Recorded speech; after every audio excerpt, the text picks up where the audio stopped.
Hey, what's up? All right, let's see. Hold on, I gotta get this. Turn it off, turn it back on. Chink, chink.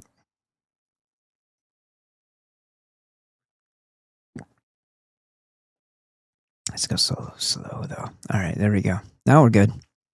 How's everybody doing? All right. All right. Bolshevik Lullabies, totally inspired by the coming mass starvation and impoverishment. The demonic cult of child harmers and banking vampires descend from the mountainous Golan, Trump heights, once again to devour mankind. And here we are. That's about where we're at right now. All right. Let me get rid of this. And yes, I know I need a haircut. I need a lot of things. All right. And blink. There we go.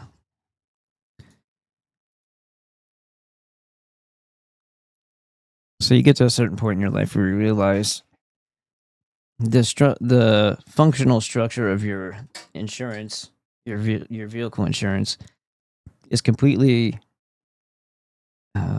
undermined by the fact that if you actually wanted it to be useful, it would be too expensive to pay for it on a monthly basis.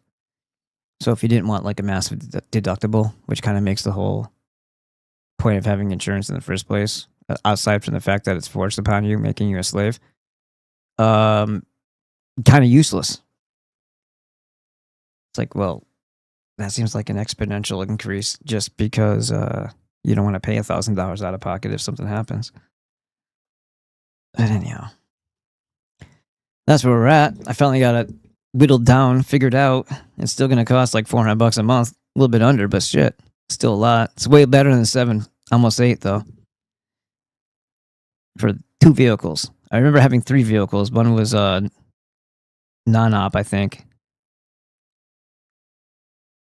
No, I think I had all 3 road ready, and it was still under $300. I don't know what the hell changed, but it changed, and I'm experiencing the change. All right, let's start with something fun. Maybe. What the hell happened? Wow, that's pretty bad. I've never seen that glitch before.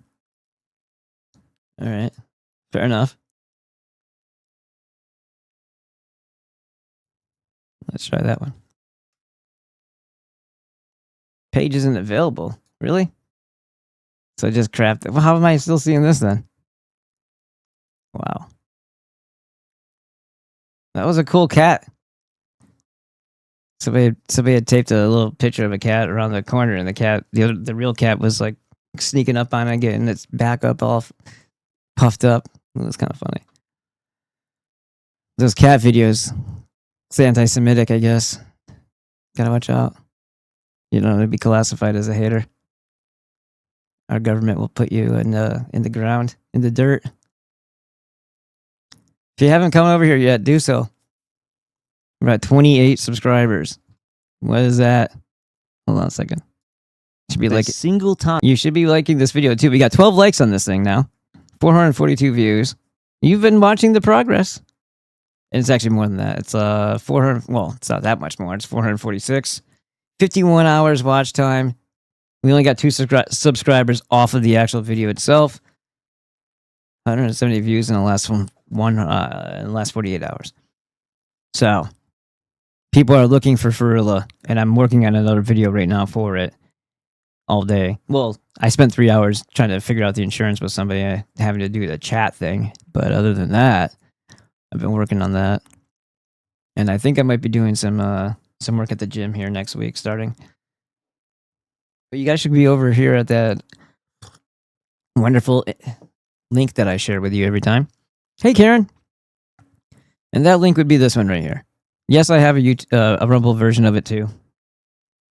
But here, go over there and follow it. And then like that video. Drop a comment in it. Make it seen. This is the Rumble equivalent here. I don't have enough to, what do you call it, customize it yet. You have to have at least 10 people following the page before that happens on Rumble, and then you get to have your customized URL with the name of your channel on it. All right, let's get going. My head is hurting really bad. My jaw. Oh yeah. So I don't know if it's this thing. I might not be able to wear this tonight.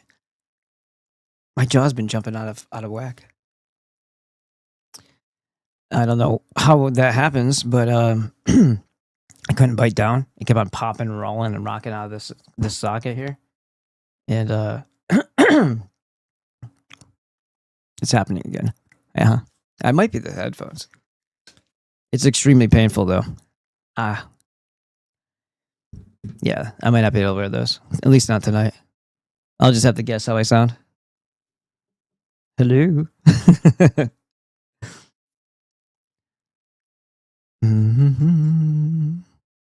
The ancient art of ball blasting, widely accepted by archaeologists as the first discipline of martial arts, its roots trace back to the genesis of our species and to the very beginning of time itself, and it is still practiced to this day by Shaolin monks and those that just want to smash their nuts with 2x4s. Bruce Lee famously once said, "Fear not the man who has practiced 10,000 kicks one time.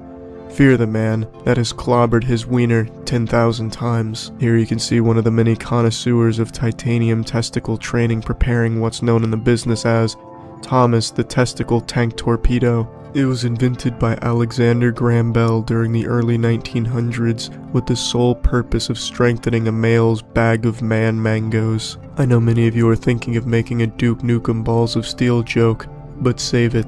These men have heard it 100 times. There's no trick photography here, no smoke and mirrors. This is real shit. He is actually getting his penis titties clobbered right now by this fucking medieval contraption. Modern science can't explain how they're able to pull off this superhuman feat, so your guess is as good as any. Maybe they suck their nuts up to their nipples to avoid the impact. Maybe they inject their testicles with iron. Or maybe Facebook soccer mom Ruth Pattyvases is onto something when she says aliens replaced their original testicles with stronger testicles. No one knows for sure. All I can say is that this is what I imagine Comcast's employees do daily. Regardless of the explanation, the fact remains that this discipline of martial arts will make you go nuts. That's another joke I'm sure these martial artists have heard before. I'm sure they're used to having their balls busted.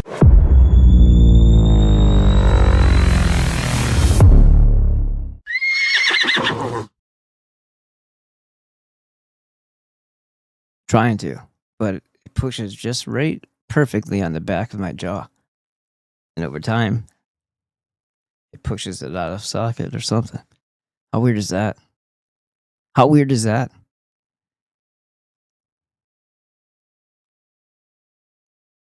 All right, let's get into it. I got a really interesting video for you tonight, but I got to find it again. It wasn't, I mean, it's not crazy, but it's just interesting to hear other people say the things that we've said and I've said and you've heard me say and you've probably repeated it yourself in conversation on the show as a guest. It's nice to see other people talking about it, right? Let me see where I put it. What the hell? Nexilla. That's a little creepy. If you look like that, I mean, how long do you think you're going to live? What did you do to yourself to make that happen?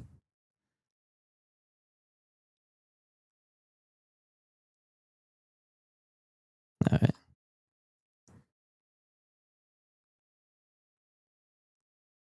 I guess I have to scroll to find. There it is. People call me of the devil because I don't subscribe. Hold on. I just want to check something real quick.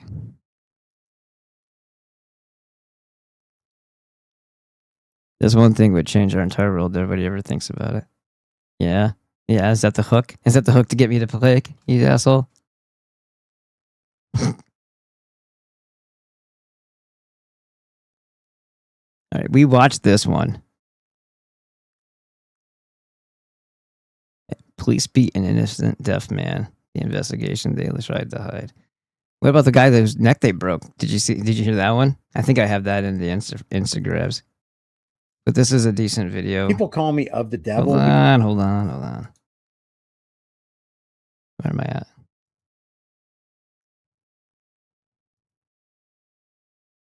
Am I too big on the screen? I feel like I am.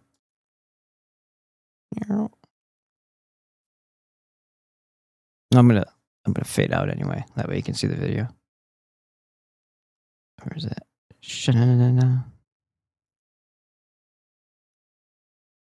Because I don't subscribe to their religion or whatever. And I'm like, gosh, that's a little harsh. It's a little drastic. But then I'm thinking, okay, Brian, come to God, come to Jesus. And I'm like, okay, but like the Muslims tell me, come to Allah. And the Buddhists go, you don't need that stuff. Just enter nirvana or meditation, a meditative state. And the Jehovah's Witnesses are like, no, we're the only ones. And the Mormons are like, no, we're the only ones. And then within the body of Christianity, there's the Church of Christ. And they're like, the Baptists are absolutely going to hell. And the Baptists are like, the Church of Christ, they're not even saved because they believe to get saved, you have to be baptized. And then you got the Catholics going, no, we're the only church and you need to be worshiping Mary. So when people are like, turn to God, I'm like, which one? That's so confusing. Because everybody who's got God, I mean, that like are really believing the Bible, or they think they are, they always got some word of condemnation for people who aren't in their group. So I'm like, I truly do not know. I don't know. And I don't know if Jesus really existed, I know what the King James Bible says, but what happened before 1611, and even if it was written like in 100 AD or 50 years after Jesus supposedly died, how do you trust that? I don't even trust the evening news. And it's supposedly this event just happened a couple hours ago. But I'm supposed to believe something from like 2,000 years ago. And then they're like, no, you got to slaughter the lamb. No, the only way you can be saved is if this guy right here, this one guy got slaughtered and spilled his blood. It's like, we're talking human sacrifice. And then you get the Catholics with transubstantiation. It's like, you mean and they describe transubstantiation as no, the bread actually becomes the flesh of Christ and the wine actually becomes the blood of Christ. And you're like, so you're cannibals. No, we're not cannibals. You just said that you're eating the flesh and drinking the blood of a man. That's cannibalism. I mean, even if it isn't practically cannibalism because you're not actually eating flesh or drinking blood, you believe you are. And that's cannibalism. So it's just crazy, man. The Catholics say if you don't worship Mary, you're anathema. If you don't pray the rosary, you're anathema. And what is spirituality? Just be honest. Like, just be honest with how you feel. Don't let somebody railroad you into some religion or some political movement or some personality, because that's where you can go astray really, really quick. What if you never knew a word of the Bible, but you were just a good person? It's like, dude, I want that guy to be my neighbor. This guy's so, like, it's not that you never have a bad day, but it's like, he's so joyful. He's so thankful. He's so giving. What a great guy. Does he go to your church? No. Oh, he's evil. He's of the devil. That doesn't compute. Right. And everybody who came around before they started just making up their own fake history about bullshit, all those people would just default went to hell no matter what kind of great people they were, because they didn't know the Bible, because the assholes who pushed the Bible didn't know it yet either. So what? Oh well, you don't get to go anywhere. You're going to hell. Oh, we didn't create hell yet. So where do I go? Just stand over there until we figure it out. Sounds good. I don't get that, man. Yeah, that would be good, but that's not all of it. Because like, he's coming back with a white robe with a sword and he's striking down the nations. There's like so much violence that comes with his second coming. It's like, do you not believe that part of the Bible? It's weird, man. How can one church call another church a cult when they're basically exhibiting the same kind of cultic characteristics as the church that they just called a cult? I know people. Oh, okay, hold on. Let's pause for a minute and just take a look at this. What I said the Saturn cult is personified and masked in the 3 Abrahamic death cults. Every attribute of the old cult is expressed through them in reimagined ways. Unfortunately for mankind, they're also obsessed with the eschatological accelerationism. They're hell-bent on, and that's a funny term, right? Hell-bent in this scenario, on rushing all of us into end times. And it's all based on a bunch of nonsense they made up themselves. Beginning in the Hellenistic period, no earlier than about 280 BC, The child harmers drafted a fake history for themselves because they were envious of the rich culture and accomplishments of the Greeks. And that is a damn fact. So everybody is following a bunch of bullshit by a bunch of merchant class oives. Regardless of, oh, you know who gave you the Jesus guy too? Even if there was a guy that inspired them and put fear in them that they would actually, have to deal with uprisings and shit, they made damn sure that they made a megalomania story where he could be the only one. That way they would suppress, it would have people self-suppress any future rebellion against their power. Because you have to, it's God's will, and turn the other cheek, and pay your taxes, give unto Caesar. Boy, those are really, really convenient things to tell people, aren't they? Seems a little convenient, a little too convenient.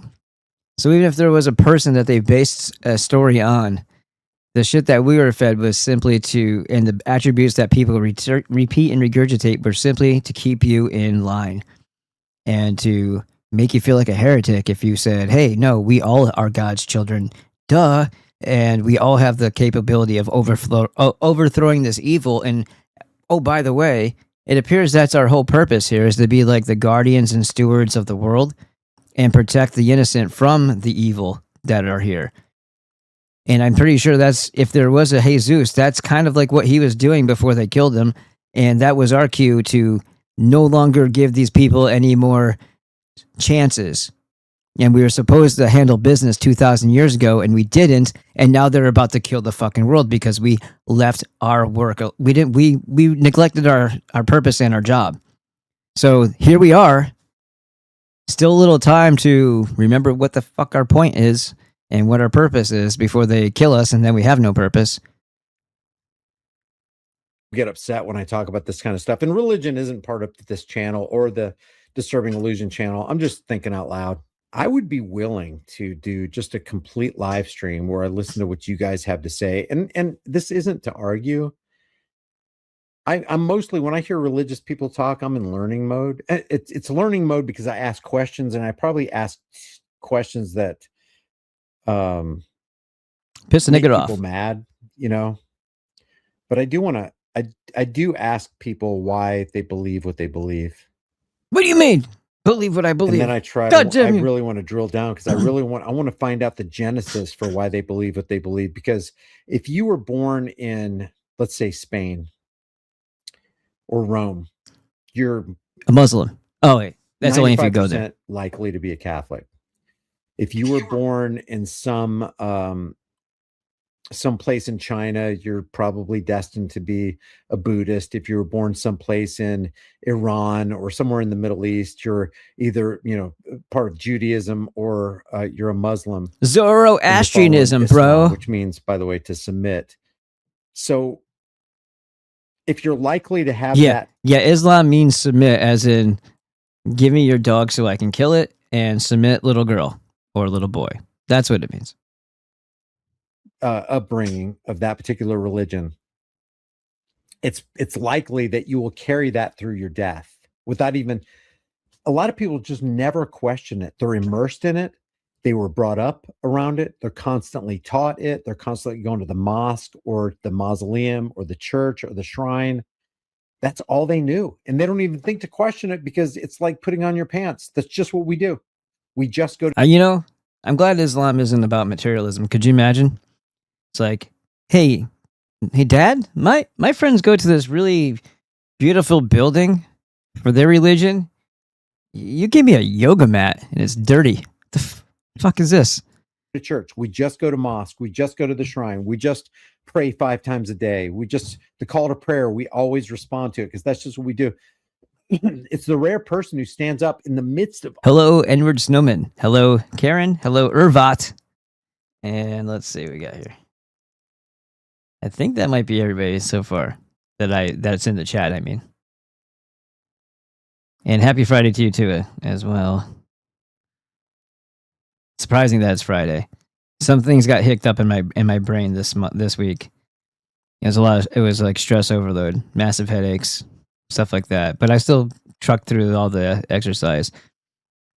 And I'm beating down the door of I think, progress in things, but I couldn't tell you. It's too soon. It still could all be a myth, a mirage that could lead me astray and waste a bunch of my time. But I did get the insurance thing situated, so maybe there will be a trip to New York coming soon. And if I do that and I have to drive back anyway, where do you guys live? You know, maybe I can map it out so I pop in and say, hey, like that.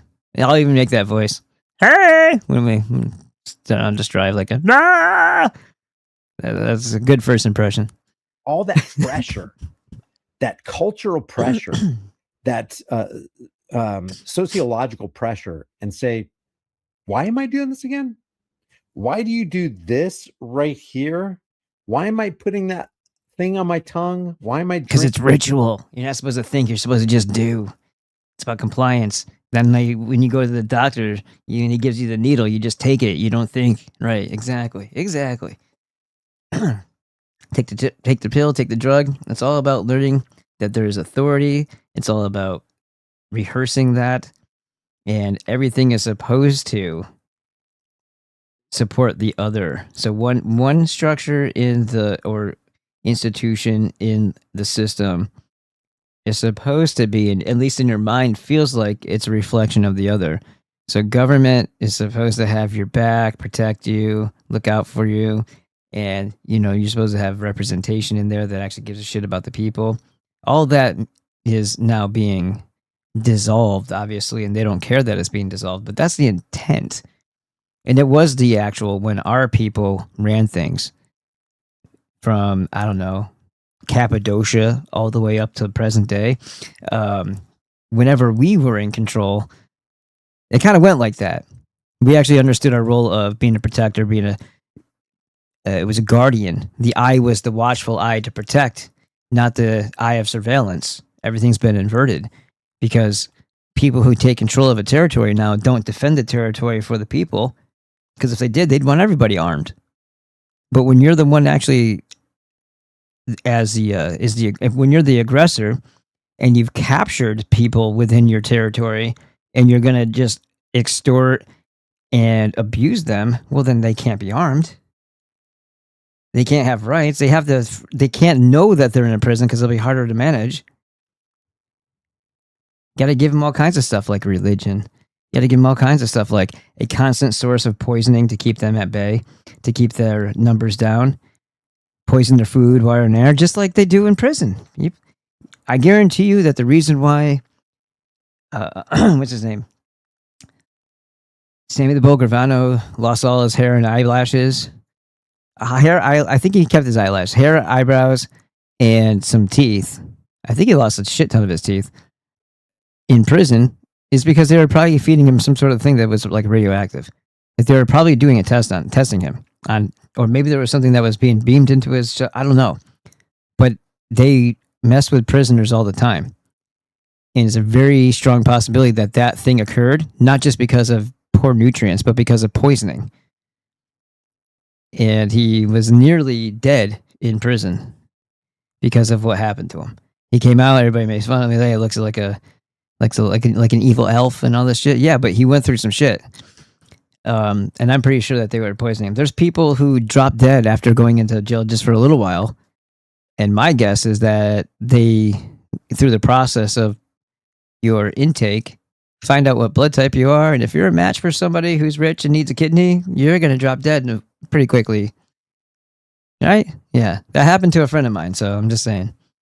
It's not because I'm pulling that thought out of my ass. Drinking from that chalice with 150 other people who could be like, dripping with some kind of herpes or something like that. And the priest just wipes it. I grew up Catholic. I was an altar boy. I did all that kind of stuff. Thank God I was never molested. That would suck. I can't even imagine somebody going through that kind of reality. But that's what the Catholic Church is known for, is harboring PEDOs, PDF files. And then I got out of that and I got into like evangelical Christianity. And then it's not C3PO, it's P3DO. Thank you, Jason. And Pentecostal. And then I went to a Baptist church and I was just kind of church shopping. You know what I mean? And then I got really serious about learning the Bible. The Bible, that's it. Bible. Genesis 1:1 to Revelation 22:21. I'm believing it all. I'm taking it seriously. God is not to be messed with, but he's also a loving God. And believe in everything. And then I started thinking, see, he needs the British Edda. He needs to see what the ancestors actually did believe in. That thing that's in the sky that's really bright that gives life to everything. Yeah, that thing.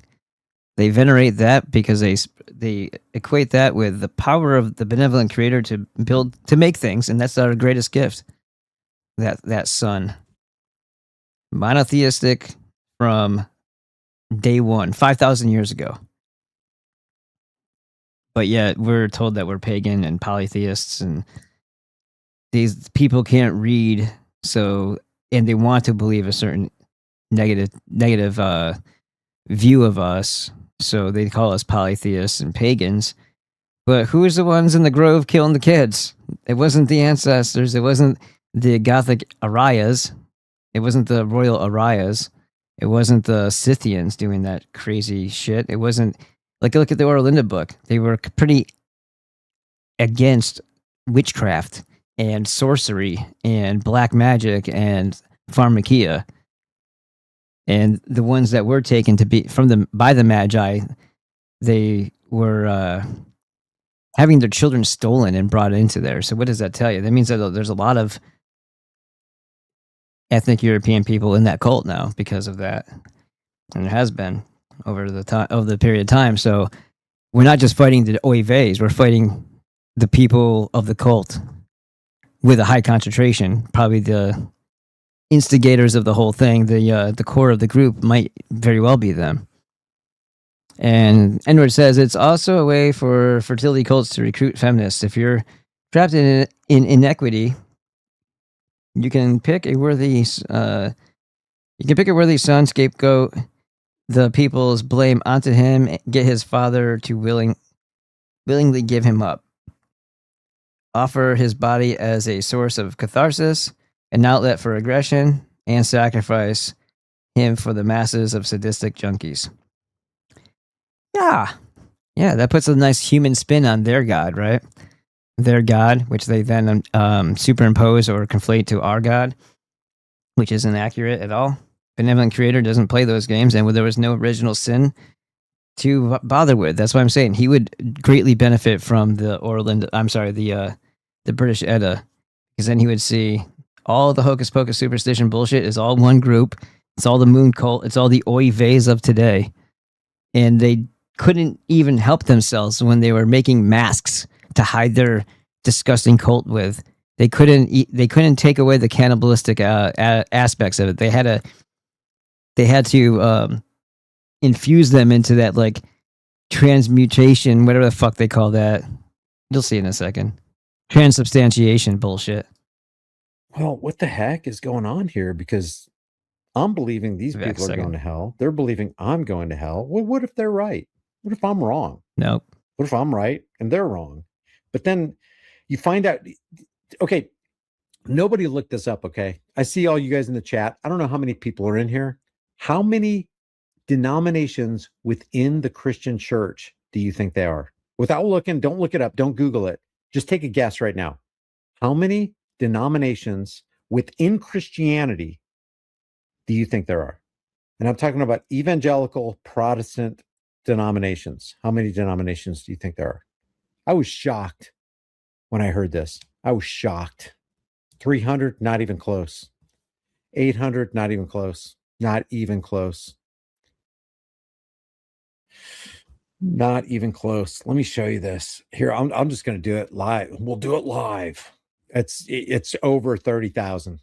It is over 30,000. Watch this. 45 to 47,000. How can that even be true? There are an estimated 45 to 47,000 Christian denominations globally, though this high number counts many small independent or local churches. And you see them when you're driving across the country. There's these little bitty churches that probably don't even have 5, 10 members. That includes those. And they're their own denomination. That is off the charts crazy to me. How does anybody have this is worse than a needle in the haystack, guys. How does anybody have any hope of getting the right religion when most of these religions say they're the only ones who got the truth right? How do you have any hope? How? If this is even if it's 4,500, even if it's 450, how would you ever know that you got the right one? I don't condemn anybody who goes to any kind of church, but you really got to question if in going to church it affects your relationships with your family members, your friends. If you start isolating yourself and only hanging around your church family, you've basically sealed yourself in a vault. You basically put yourself into an echo chamber where I'm only going to surround myself with these people because only these people know the truth.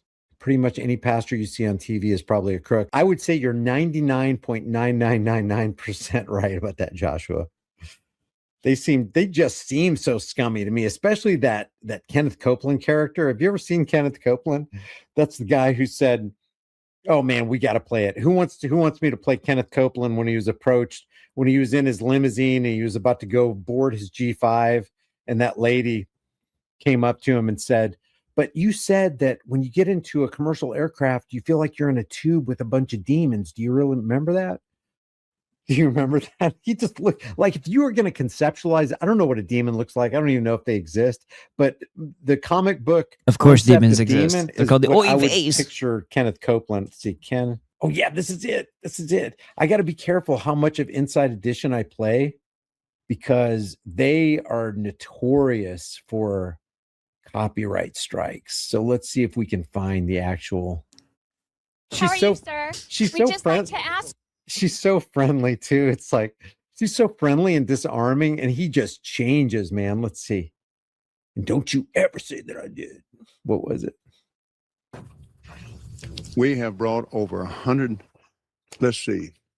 Oh God, where is it? I just got to play that part because if about it, and I thought that. Oh, here we go. Very concerned about that comment. Give me a chance here inside. Wait a second. Yeah. He's super. He acts super friendly, but then he really lets her have it. He made that airplane so cheap for me, I couldn't help but buy it. Well, my question then, what okay. It's such a weird He's slapping at her like a cat. I don't care what you say, but this guy's got some skeletons. This guy has done some I just feel like he's done some shit. This dude has done some very, very bad things. We're talking about bodies in the basement level things. Okay, all right, but I want to get to the demons. Here we go. Here's the demons. People are very. I got to segment this up because they'll copyright strike this quick. Inside Edition, man. Concerned about that comment. Give me a chance here, Inside Edition. I love your eyes. And, wow. Oh man, that's gonna change. Okay, where is it? They usually give a little graph about to face personally. Where is it? Do you ever use your private jets to go visit your vacation homes, for example? Yes, I do. Okay. Your vacation homes, plural. This guy is rolling in the dough. He's a billionaire. He's literally a billionaire, like 2 billion. Manipulating old people is, in my opinion. Again, getting back to the comment, you said that you don't like to fly commercial because you don't want to get into a tube with a bunch of demons. He grifts better, or is it shilling? No, grifts. He grifts better than that Patricia White chick. She's pretty obvious, even though there's people out there.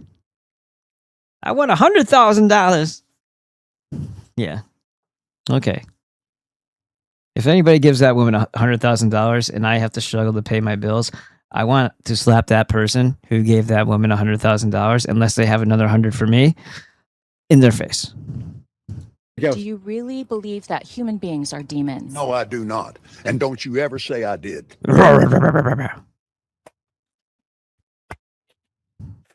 Oh my God. Look, he's got liver spots. You know what that is? That's rancid fat. If you have one liver spot showing, you have hundreds underneath your skin.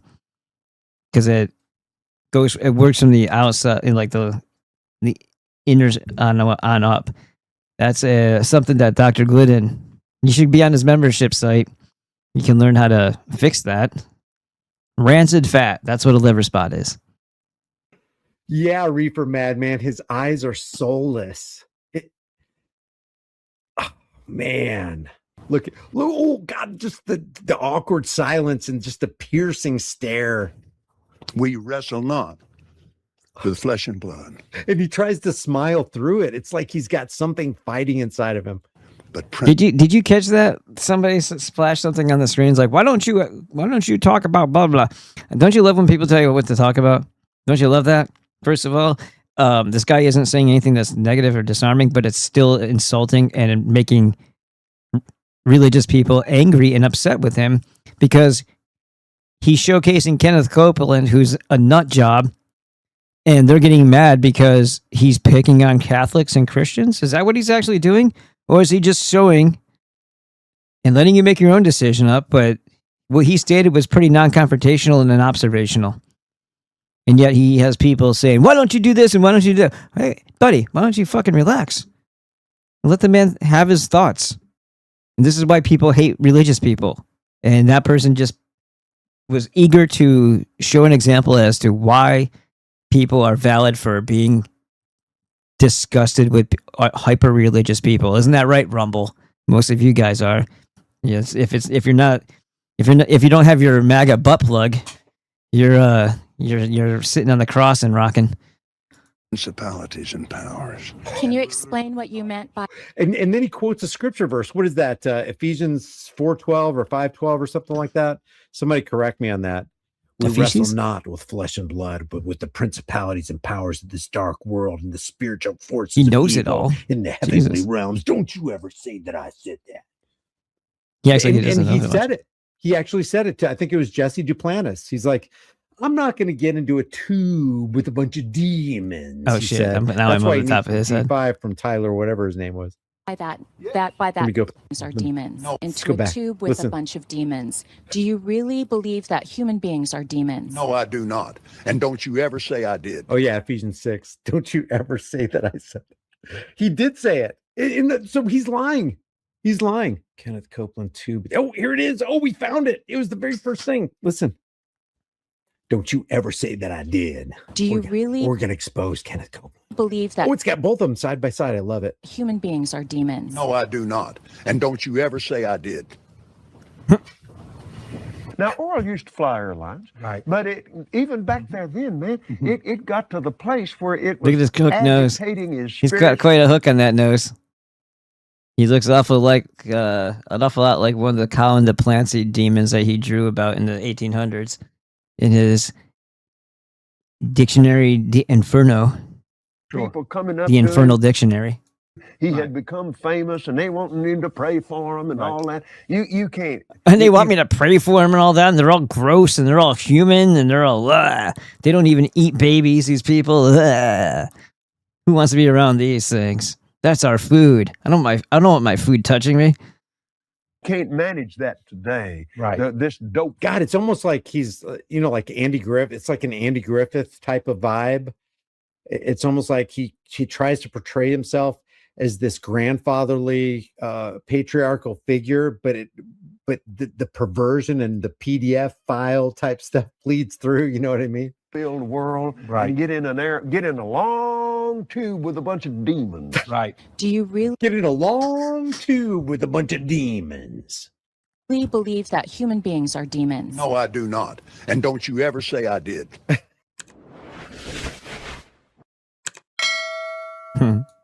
I guess I have to get a round bell. That'll be a good sound bite. I gotta collect sound bites. It's see, like when you make these videos, like the videos I'm making for Fit Wit, and you're doing the edits, you come up with ideas, like creative ideas. Like I'm gonna insert this thing here, and they're like, that means I have to go find the video. It's a 3-hour video. Oh great! I have to find the 3 seconds of it that I want, clip that out, get rid of all the rest. And then it's like, well, this would be really good with also with a whatever, some sort of soundbite. And then you got to go find the soundbite, and then you have to make compromises because some of it's not available. You can't find it. I don't know where to look for it. So you're like, oh, this kind of sounds similar to it. And then it's like, you put it all together, you put it on a timeline, you're rendering a video. And this is after doing all the presentation work when you're reading all the stuff. And I sucked again. Holy crap! Today I suck so bad. I don't know what's wrong with me. But I was on a 3-hour thing with that stupid USAA shit, trying to fix that. I was on to start a whole lot earlier. I would have had a whole lot more done. But when I started doing the video, it's yeah, I'm starting to really feel like I have some sort of brain damage. I probably do, and I bet it had a lot to do with that last concussion I had, which really makes me mad, and it makes me wonder if I should call Learn and Row and see if there's still a way I could like to that fucking company that hit me, because yeah, I was having a really hard time getting through it. Like I've been reading books to you, but for whatever reason, that presentation, I wasn't using the headphones for most of it, and it was kind of rough. It's maybe because it wasn't something that I had already read once, so I wasn't anticipating it correctly, and it's not the way I write because it's kind of illogical writing when you get these things. I have to ask all the right questions. So my questions, when I read them, make sense and they flow because it's easy for me to anticipate or I guess, yeah, anticipate the next, how it's going to flow and what's going to be put together. But when other people write, they sometimes do this thing where they jump back and forth or they say stupid shit and then I don't want to repeat it. So then I have to try to go over that same sentence again and try to tailor it to me. And then the whole time you're also trying to give it some sort of, personality because you're reading to other people. It's such a long process. And when you don't have like an audience like right there responding at the moment, like when you're doing your live stream, it's hard to gauge what the hell you're saying and if it's going to be any good. So it's a long process. And then when I cut it all up, it's like much of it is just garbage. I just have to throw away so I can get to the spots that I want and then cut it up like that and add all the extra fun bells and whistles. That's the fun part, but it's time consuming as fuck. So hopefully something comes of it. Hopefully people will listen when I ask them to do simple things like follow the freaking channel. But yeah, no one has yet. 28 still. I'm not telling you to go jump on this while we're on this channel, or on the video, but liking it, following it, that wouldn't hurt. It's right there. Yeah, Wisdom Fitness AZ. Let's kick it up over 50. Let's give people a reason to continue watching. 442 views in a 5-day period. That isn't great, but it's not terrible. For YouTube these days, for a channel with 28 subscribers, still, that's actually not bad. It'd be terrible if I had a lot more subscribers.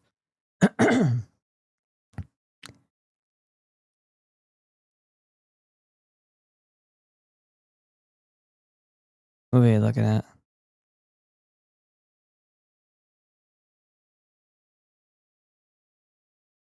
Dr. Lid. Why is it going to say the same thing twice?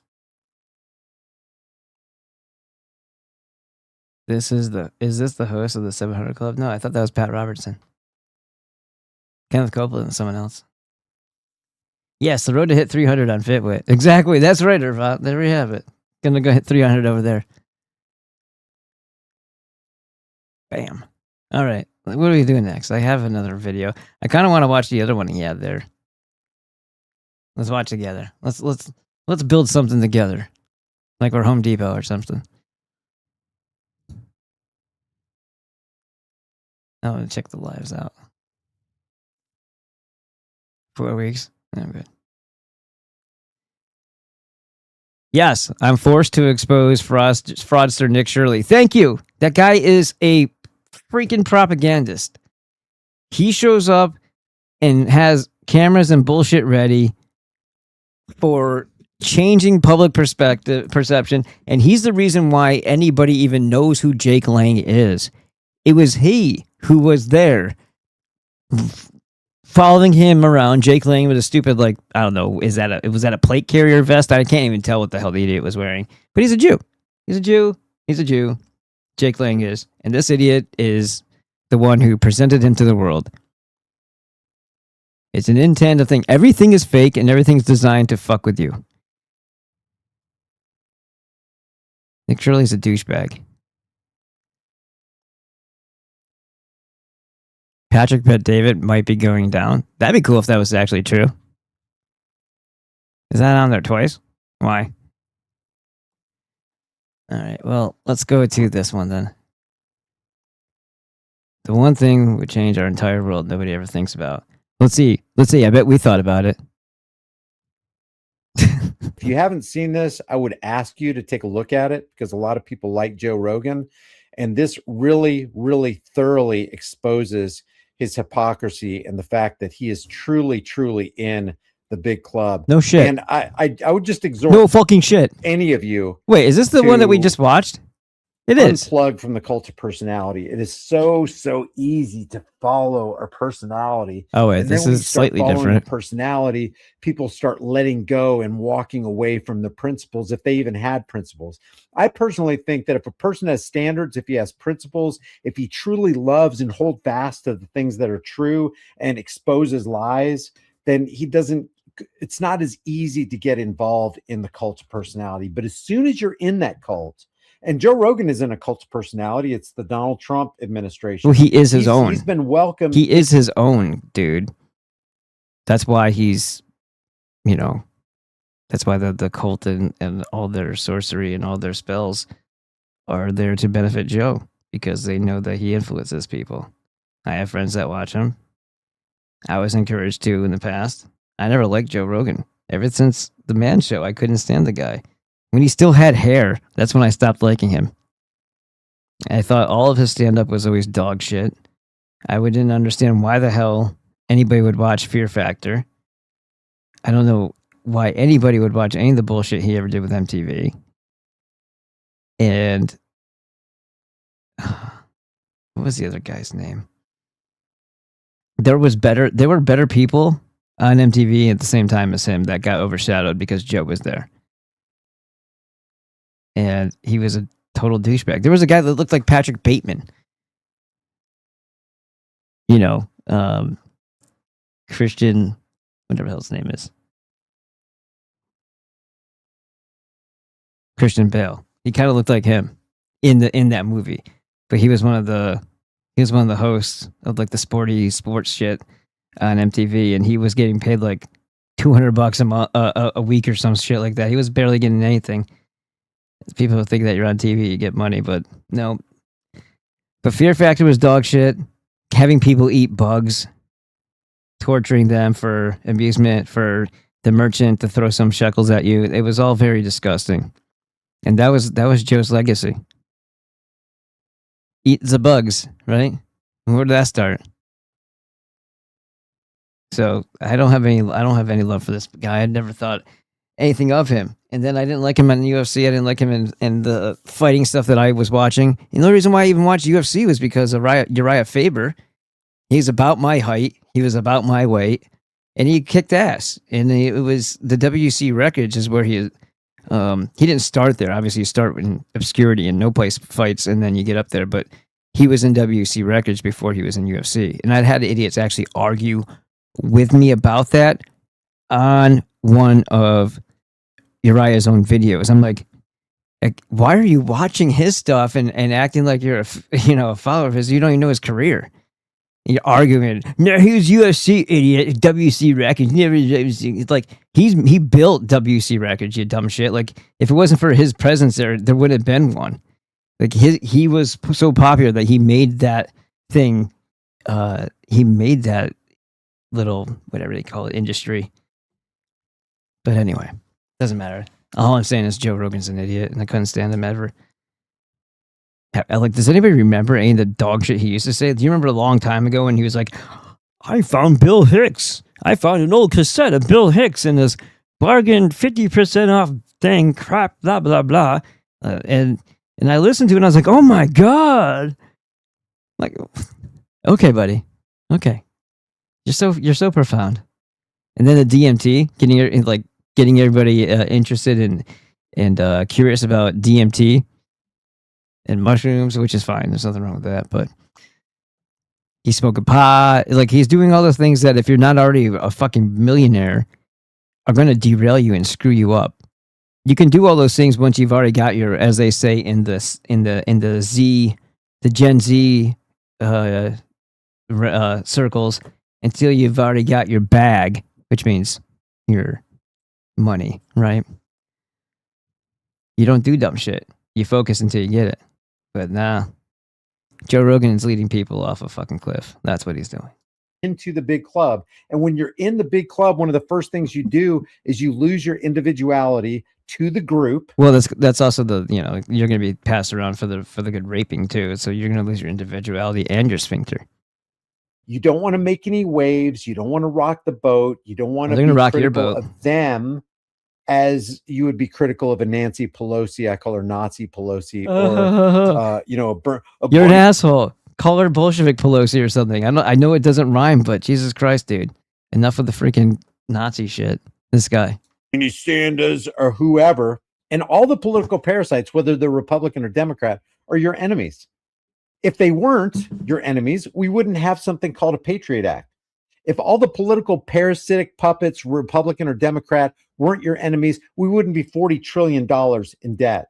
If they weren't your enemies, we wouldn't have a devalued dollar that hinges on the petrodollar Ponzi scheme.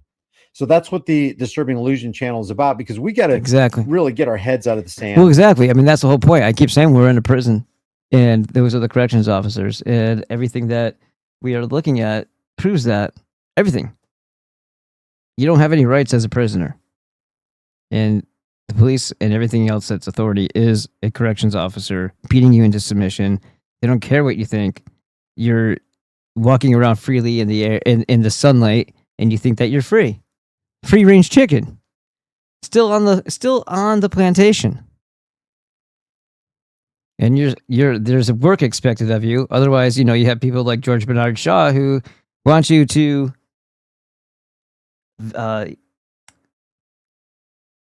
defend your existence, your continued existence. Because he would much prefer to have you gone and your resources. So yeah, that's the sentiment that they all have, because that's a Malthusian idea.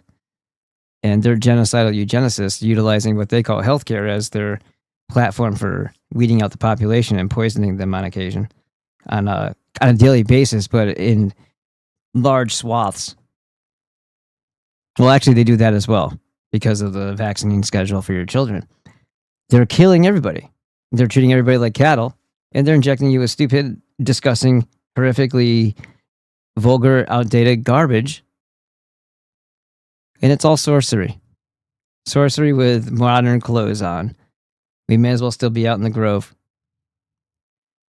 Got a bit of a headache. I'm going to get up for a second, grab something. I will be back.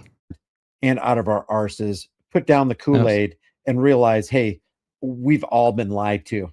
You've been lied to by Donald Trump, Donald Zio, Miriam Adelson Trump. We've been lied to by Joe Zio Biden, who claims that he's a Zionist.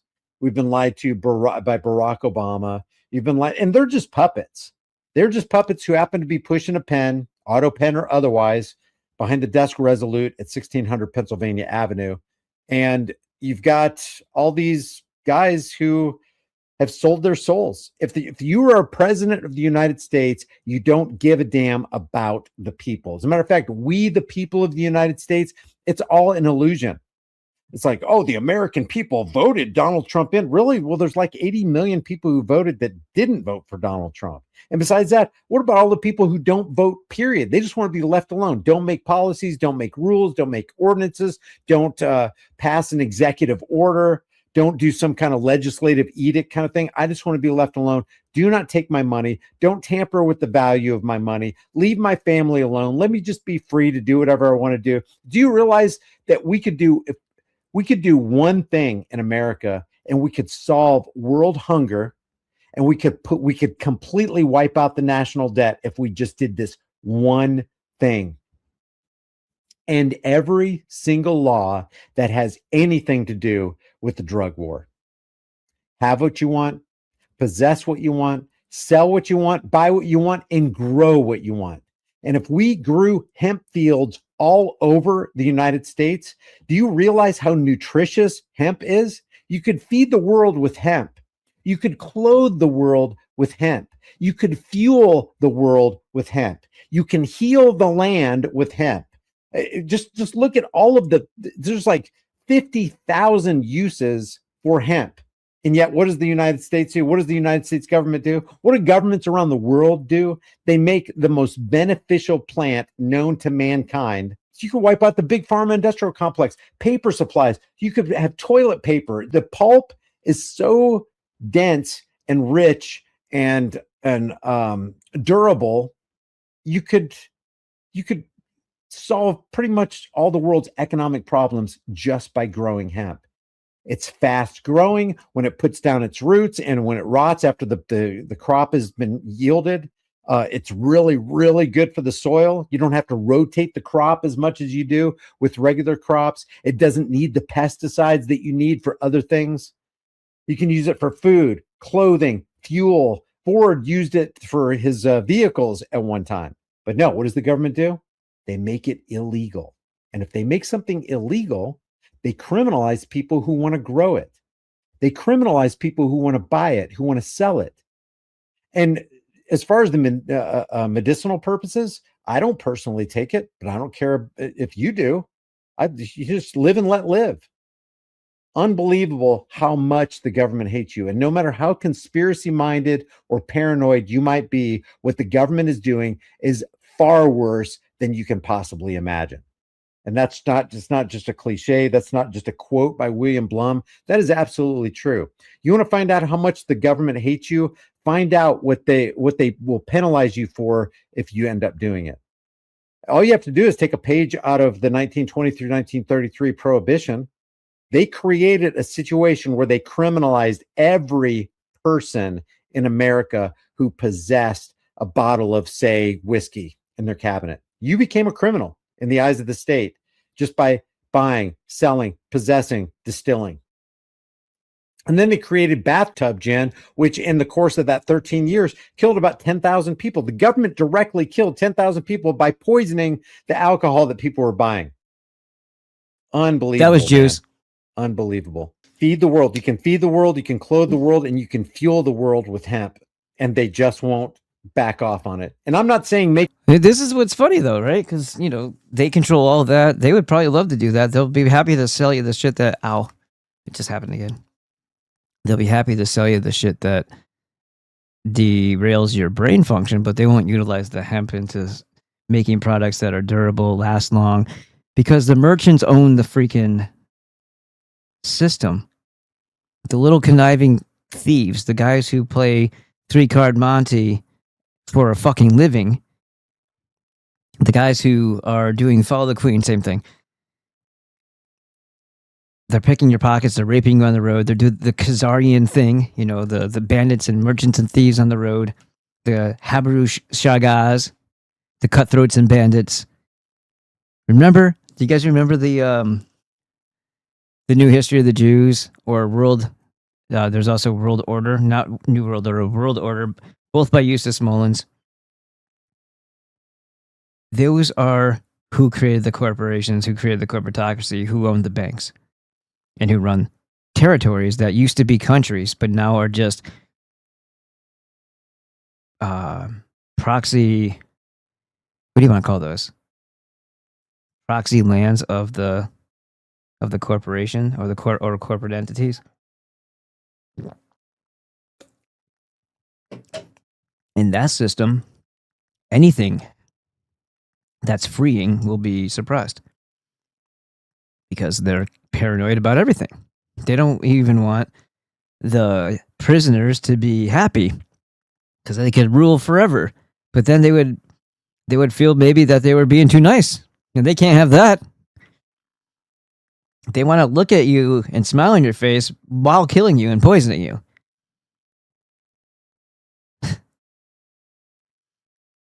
And remember what we said about them owning and cornering the market, monopolizing all of the vices that harm mankind, that derail them, that demoralize them, that corrupt their souls, pervert them, and whether it's gambling, whether it's alcohol.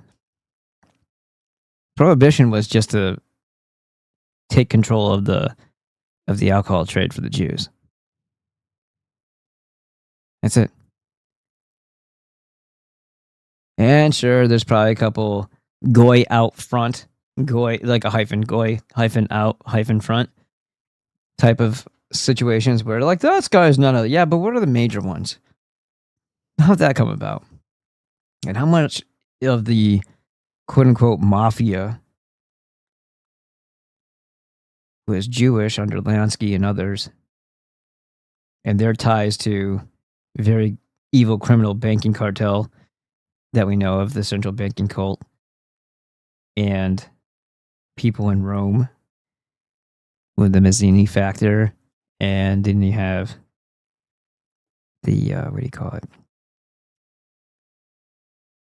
What am I thinking of? Shit, my brain. I really am having a massive headache today. I think it's around the same time period. I'm trying to piece this together. I just lost it though, because I really think I have fucking brain damage. I don't know what the hell's happening to me lately. I just anyhow. We'll just skip on to the other thing. So prostitution, gambling, pornography. Pornography with a computer is still prostitution, by the way. All of these things, all the drugs, where are they all coming from? Who controls it?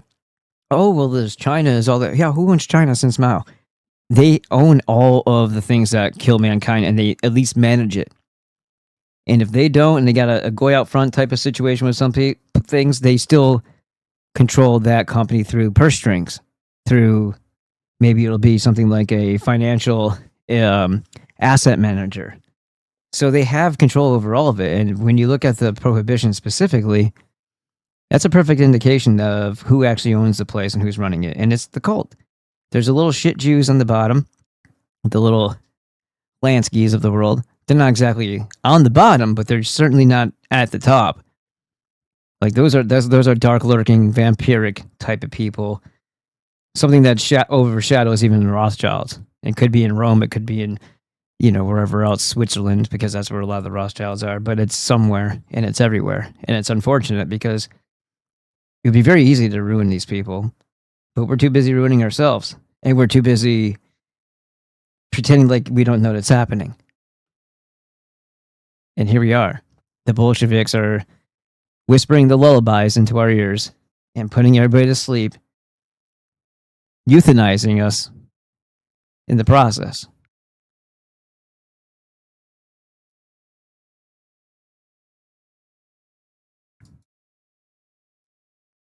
Make it legal. I'm saying end every law that has to do with it, which means, if you can call it decriminalization or whatever, but it's just leave it alone. Leave it alone. You have no business in hemp. None. Or any other drug for that matter. Any adult not being allowed to be, not being treated like an adult is a prisoner. If they put up with it, they're a compliant prisoner. Don't tell me I need a permit to go fishing. Don't tell me I need a permit to go hunting. Don't tell me I need to register any of those items in order to do either of those two things. Don't tell me I need to register a fucking thing. And when we all start thinking this way, they won't be able to enforce it. But that's not going to happen because they're building a stronger surveillance grid for their panopticon open air prison. And we all think we're free. Really? When's the last time you were able to do a goddamn thing in this country without having to ask for fucking permission? Is that how the founders foresaw it? Is that what they considered freedom? Is that where they left their oppressive Roman, the Holy See? Is that why they fled those people so that they could ask permission? Is that why they did that? Is that why the Appalachians came here? So they could ask other people in government for permission to do shit? And what was the very first, speaking of a really long history of the Jews wanting everything, right? What was the very first thing that Hamilton did post-Revolutionary War? And who did he target? This wasn't Washington that had this idea or this plan. It was Hamilton, and he got what he asked for. He got 10,000, maybe it was 12,000 troops to go storm the Appalachians. The people who were the strong backbone of the revolution and were the toughest fighters, and the reason why, the outcome was what it was. So why not feel threatened by the people who were able to take down one tyrant, because that just goes to show what's in the heart of this fucking Hamilton guy, right? Because he's a tyrant too. So now he needs to eliminate the help. He needs to give the pink slips to the people that were the mercenaries, basically, of the war. Because God forbid they rise up against them when they figure out what's going on. So the Whiskey Rebellion, right? It was all very contrived. It wasn't nearly as bad as they say. And then they showed up and there was nobody there. They made it out to be this big deal, and they used it as an excuse to use troops on the people over a fucking whiskey tax that was very, very specified and very, very targeted to a particular group of people. And you're about to tell those people, and remember, the world didn't start in 1789. There were settlers here doing their settler shit since the 1500s. So to say it wasn't a long-standing practice of the Appalachians to make whiskey and make all these other things is ridiculous. And then Hamilton, after they used them to put themselves into power. Hamilton, the guy who was an oy vey, probably half gay, raised in a Jewish Caribbean freaking school, brought up and groomed there. He was definitely a Rothschild agent. He convinces Washington not only to do the stupid thing with the 20-year charter, which is basically like getting a Federal Reserve for 20 years in our country, right off the cuff, but he also convinces him to give him troops. And of course, Hamilton himself wants to lead the troops like a bitch, though hiding, right, into the Appalachians to exert his power that the Appalachians basically gave him in the first place. All over what? Control over what? Alcohol? Was it really about the tax, or was it about suppressing and pushing out an industry that was not in their control, and they wanted to try to take from it? If they can't be in control of it, if they're not the producers of it, well, they're going to become partners. How do you become partners? Tax them. If you're getting paid for it, you're taxing. You've just become a partner, didn't you? Whether they wanted you to be or not. That's what government does to every one of our businesses. They become a partner, whether you want them to be or not. They give you nothing in return, but they take nothing in return. It's crazy, man. We live in just an insane world. If anybody disagrees with anything that I just said, put a 2 in the room, and maybe we'll open it up to discussion one day. But just thinking about the drug war, which isn't a war on drugs, it's a war on people, raises my blood pressure. Remember Sled from South Carolina? Remember that guy grew a $2 million crop? He had all the permits, which is ridiculous that you have to have a permit to grow one of the most beneficial plants known to mankind. And then listen, I hate marijuana or cannabis. I'm sorry. I fucking hate it. I hate people that are on it. If you're on it, don't come near me. I will just walk away from you. But if you're in the process of having to make decisions, whether you're at a job or you're in a relationship, you shouldn't be a fucking pothead at an advanced stage in your life. And you shouldn't be still as delusional as you were when you're in your teens and 20s that somehow you're a better person when you're on it, because the only person who thinks that is you. Everyone else is fucking irritated and fed up with it, unless they're also potheads. In which case, everybody can be delusional together, and there's not really much of a big deal there. But people who live sober and accomplish things sober, they think that you have arrested development, and they're disgusted with you. Does that make me lose your favor? I guess maybe it's about time I told you that. And I hate people that smoke. But as far as it being useful for other things, I'm all for that. I just don't think you should lead a conversation about it with, you should be able to do whatever you want with it. As far as smoking, yeah, you should be able to do everything you want, whatever you want with anything, because you're an adult. But I should be allowed to think and do and feel however way I want about your decisions. Because if they affect me, or if I'm just assessing whether or not I want to be involved in some sort of transaction with somebody or encounter them in town, then I'm going to try to avoid people like that because I don't like them. You know, it's funny to walk into like a head shop or whatever and see the pothead behind the counter and get my kratom and leave because they're kind of goofy and they're funny, right? They're not hurting anybody. What they're in the perfect job for them. Everywhere else they try to interject themselves is not really the best place for them. Oh, you know what I mean? And no matter how much better of a driver they think they are, that's not accurate either. There's functional lots of things, but pot is not one of those things. There's functional coke heads, there's functional meth heads. That's much more rare than the other one. There's functional alcoholics to a degree, but they usually can't stop themselves from going past that threshold where they're no longer in control of themselves, because that's the whole reason why they're alcoholics in the first place.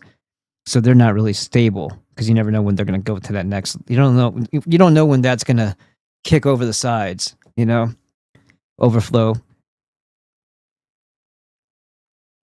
So I'm sorry, but yeah, hemp, Ford, yeah, indestructible, all for it. All that stuff, lighter, stronger, saves trees, oxygen in the environment because we're not cutting everything down or burning it all down because we're not a bunch of demonic Jews.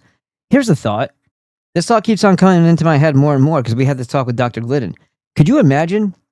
Because we were talking, he did this whole thing a long time ago on his website, which, by the way, watch every single video on the Medical Insights page. I'm helping to update them, or to give him timestamps so he can. Even if there wasn't dinosaurs, because even if there was, it would actually kind of make sense. But we would also have been there, which they don't want us to know about. Okay? So I don't know how many millions of years or whatever, but there was a higher level of oxygen in the atmospheric gases. There was potentially more moisture. And then there was all these elements, these minerals spewing out of the ground if this volcanic activity is what they said it was back then. Minerals, rocks, liquid, flying in the air, and then that stuff settling. The plants must have been super huge because of all the fucking minerals in the earth. No pollution as far as what we think of today. No Jews. And then everything grew into crazy proportions because of enough oxygen to support them in the atmospheric gases and shit tons of minerals. So yes, there could very well have been us as we're not a different species than the giants. This is what has happened to us because of Jews. Think about that for a second. How much smaller are they going to make us?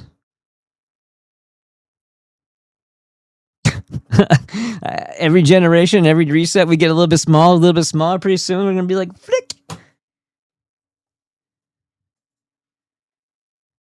Oh, this is a dinosaur bone. Why? But because we can't tell you this is how big you guys used to be before we got involved and depleted you of all your nutrients and created a healthcare system that has absolutely nothing to do with nutrients because we don't want you to know about it, and we shun and imprison and, dare I say, gas people who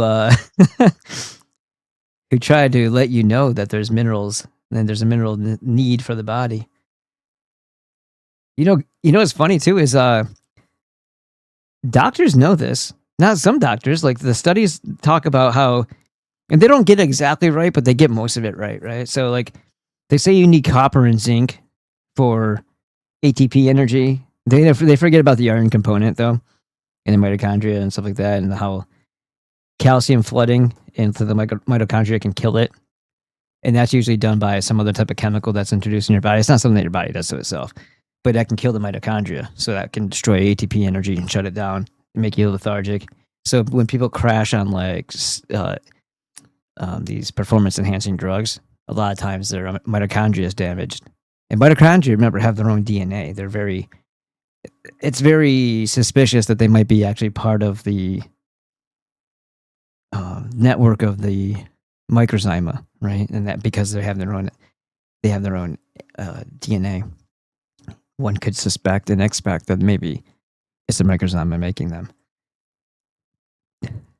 So they know that the minerals are needed, and they know that calcium, when magnesium's disrupted, it dumps a bunch of calcium in the wrong places, pulls it from your bones, makes you weak. If you don't have enough estrogen as well, you can lose bone density, which is interesting. So that's all these things get screwed up when you're trying to play a chemist with your body. They know that we need these minerals, and yet still they don't ever suggest or recommend you replenish them. All the types of studies that they do where they're actually trying to do real science, even though they're still screwing it up and not having a control group and whatever, they know what the mechanism for chemists. Like the chemists tell you more truth than any of the other ones. And even they don't go too far, but they tell you a little bit more truth because it has to be functional. It has to make sense in the scale of things, right? So you're going to get more information from organic chem and all this other stuff from those people. And that part of the study makes more sense. And then when you hear them talk about that, and you look at your healthcare professional, they don't recommend the shit. They know what you need, but they don't tell you that you need it.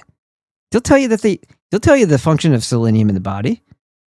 But when you try to make it a health claim, like selenium will help prevent cancer and will help to support the body so it doesn't get it, you can't say that. That's not patentable. Here, let's hydrate it. Let's put a bunch of hydrogen atoms on it, make it into a synthetic piece of shit that your body doesn't understand is going to harm it, and then we can patent it, put it in a pill, and give it back to the people. We don't know what it's going to do to them. Just like hydrogenated oils. We have no idea what it's going to do to them, but we can patent that stuff. Came in, they arrested the guy. Jody Barr did an investigative report on it, and they arrested the guy, and then they destroyed the entire crop. That's government in a nutshell. They lit it up and smoked it? Did they light it up in the fields and just roll around like idiots? That'd be funny. I'd like to see all the cops die of like a inhalation. Got too high and died. They should have put all the cops in a big pile, tied them all together.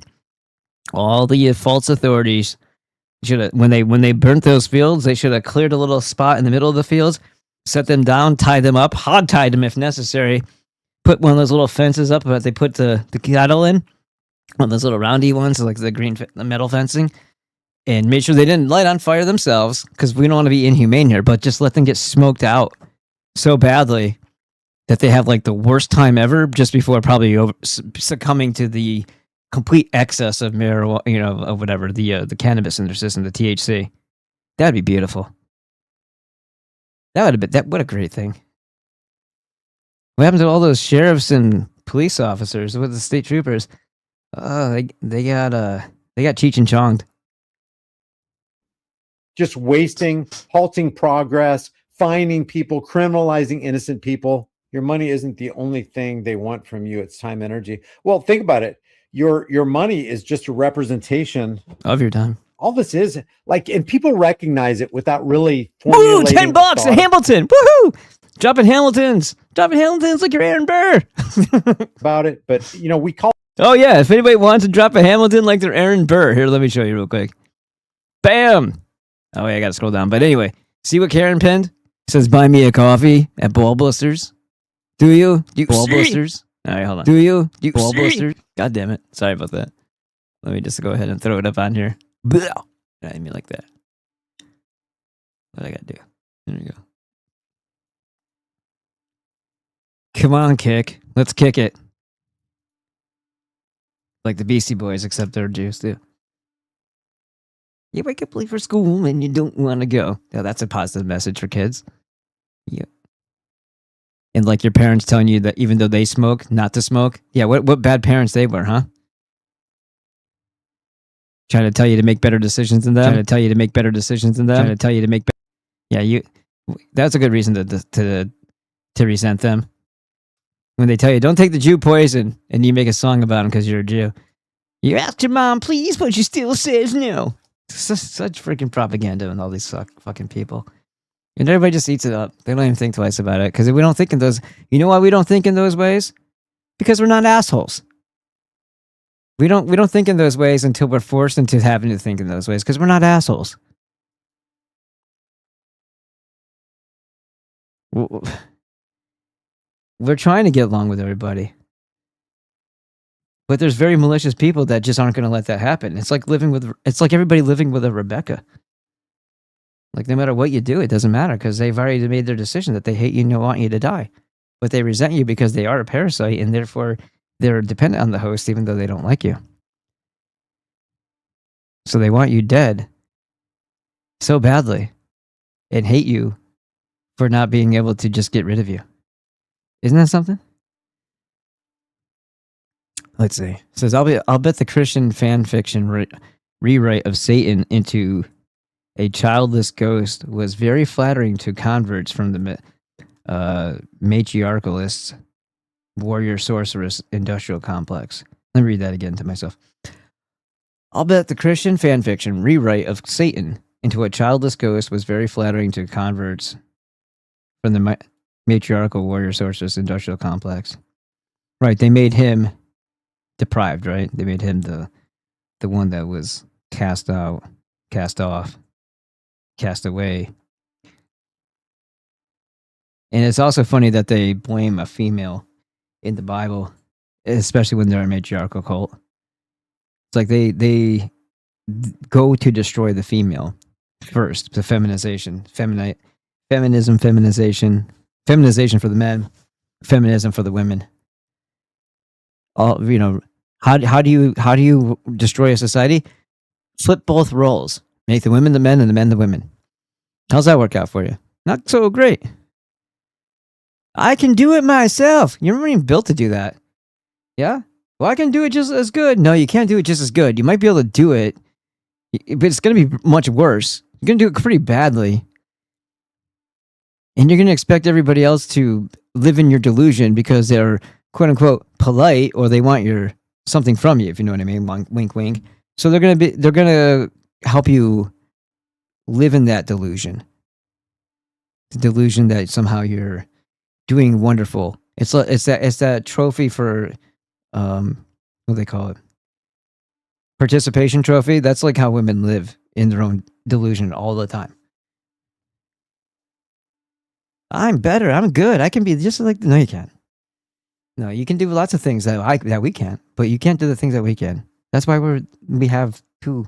You're not just women having sex with other women to have children. That's why that doesn't happen, because you need both. You need both. And when you accept and appreciate and fulfill your purpose, you feel fulfilled. When you don't, you feel hollow, and every stupid, ridiculous, what do they call that word?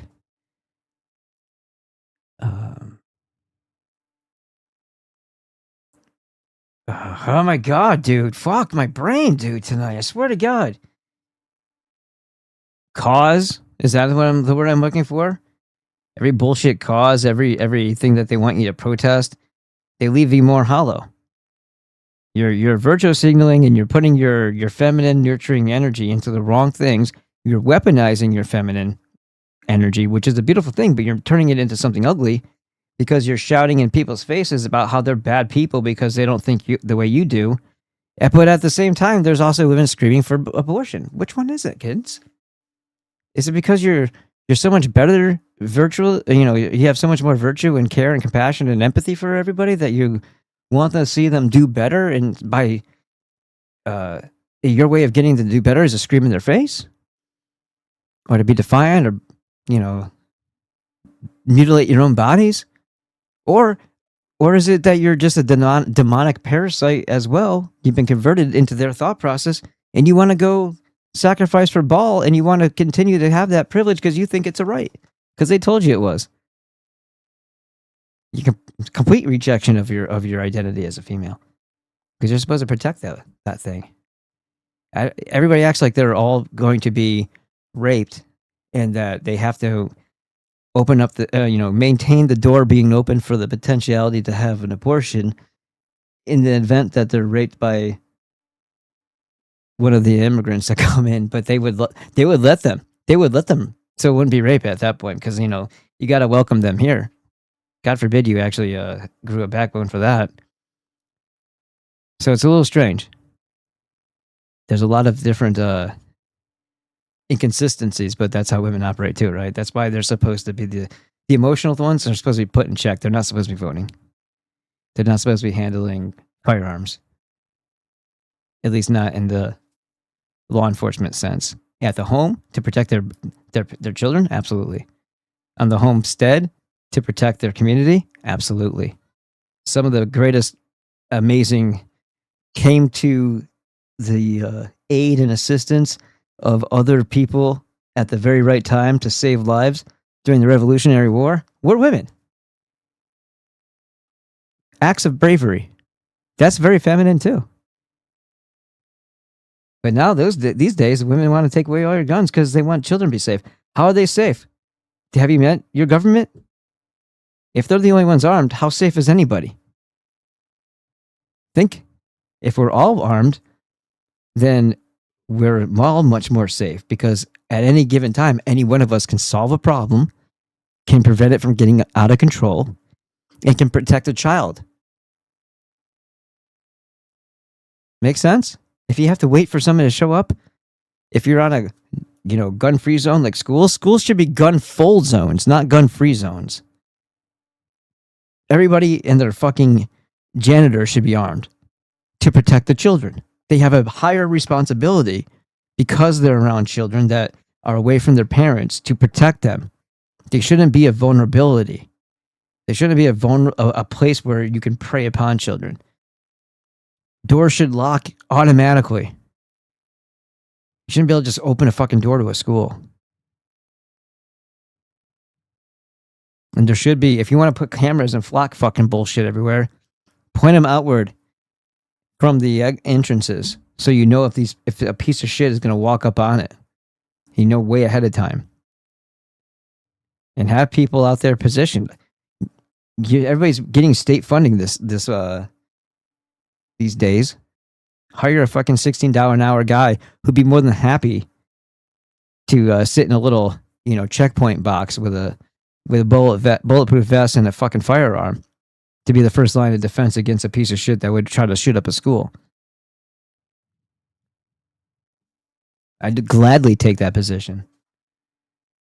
I used to do that for the Coast Guard. I was sitting in the one of the entrances on Alaskan Way for the Seattle Coast Guard base. And I was on one of those little, it was basically like a photo map booth, or like a 1 hour photo booth, but it was, like a checkpoint booth. I had to wear a vest. I had to wear my stupid vest. And I had to talk to people when they showed up in the back gate, and then get the mail and bring it to the mail guy. Back then, it was like everybody was scared of anthrax or some bullshit. So I had to get the mail over to, or maybe they delivered it right to. There was like a trailer, and they would go into the trailer and they put all the mail that came in into one of those tubes where you have those glove hands that you stick in so you can handle it in the plastic tubing, the mail, and open it. It was so gay. Like, oh, whatever. Come on, give me a break. But they used to do that back in 2001, 2002. They were still screwing around with that. So I got to witness that. That was pretty goofy. Oh, they're anthrax. They're going to get us the anthrax. Okay. But once they were done making sure it was all good to go, they would hand it to me, and I'd have to go distribute it or let somebody else know, and they'd pick up the bag, like the basket. Yeah. Who just doxed the POTUS? Hi, Karen. Jake Lang, the LARPing Jew. And I swear to God, that W looks like a nutsack. They like to clip those off. And then it says, I'll bet the Christ fanfiction rewrite. Oh, we already saw that. Why does it do that to us? I scroll up and it goes down. How does that happen? Edward Snowman says, for the sake of balance, venomous transgender imposters entitled to entitled to services and special treatment, even from strangers, are pieces of shit, whether it's a man or a woman. Yes. Yes. Ah. Yeah, everything sucks. I think that's pretty much what we're getting at. I think everything sucks. Whoa. All this money, but it's really just currency. Real money is actually a store of value. This isn't a store of value because as I hold this in my hand, if they print more, then the people who get to spend the money first get the full value, the full current value of it. And then when it trickles down to us, it loses its value because inflation takes over, and inflation is the hidden tax. But if you take a look at this right here, this is just a representation of the time and labor that it took you to produce this. Somebody drop some Hamiltons. Buy me a coffee link. Oh, you know what, guys? I do not know if Give Send Go even works anymore. I see some weird, strange things on there. I haven't tested it because I don't know how that's... I was going to do like a devour test with one of my cards to see if it even popped up. Because I don't even know. I think they like disconnect. I don't know. I wouldn't know. Didn't just give you this. I mean, they could have, but typically you have to work for it. So it represents the time it took and the labor in that bracket of time. And then they said, hey, if you do this amount of work for me and spend this amount of time on this thing, I will give you $10. And then they give you the $10. So it's just a representation. It's the product of your time and laboring energy. So when the psychopathic parasites of Washington's District of Criminals make a law that makes things more expensive, prices go up, which means your dollar is being devalued, they're actually siphoning away the product of your time and laboring energies, which means that whoever issues these notes is a bastard. Is the true king of the land. Is the true king. Oy vey! Oh God! Duh! Of the earth. And it's not the president of the United States. It's the people who own the treasury. It's the people who own the treasury doesn't do anything. You're talking, buddy, come on. The treasury gave up their fucking rights to print and stamp coin to a bunch of demonic parasites in a corporate environment, in a corporate setting, in a corporate, structure created by the banking cult. Get it right. Federal Reserve, Zio International Bank. Thank you. Cartel. At least you say Zio as if it's somehow different than a Jew. They all, think about this. You're talking about a group of people who think they're an ethnicity as if it's like a pure ethnicity, and it's not. It's a cult with various members in it with an identity of Jew. Because ethnicities don't just sprout out of the ground 2,000 years ago from out of nowhere. You know of any other culture or people or ethnicity that just appeared one day, or were they always here? I mean, of course, we encountered them, but they already pre-existed when we encountered them, right? Like, we might not have known of Hispanics. We might not have known of Native Americans or whatever you want to call it, Aztecs, until we encountered them. But they were already there. They didn't sprout out of the ground one day. Like, what's that weird-looking dude? He's got peyotes dangling down his head. Yeah. Have you noticed the large variance in how they look? Have you looked at the women in Israel?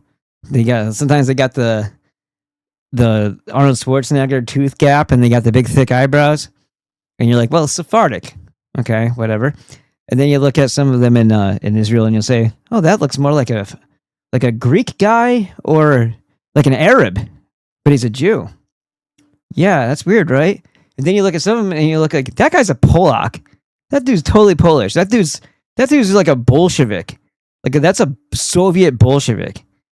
That dude's Slavic or some other thing. So how are all these people the same ethnicity? They're not. They don't have the same characters. They don't have even the same skin tone. And then you have people in that cult that are serving the cult, but they're still part of the cult. You just don't recognize that they're just as important to the cult as the Jews. Because without them, the Jews wouldn't have anybody to manipulate. And the cult itself is one entity, and they are the mass manipulators.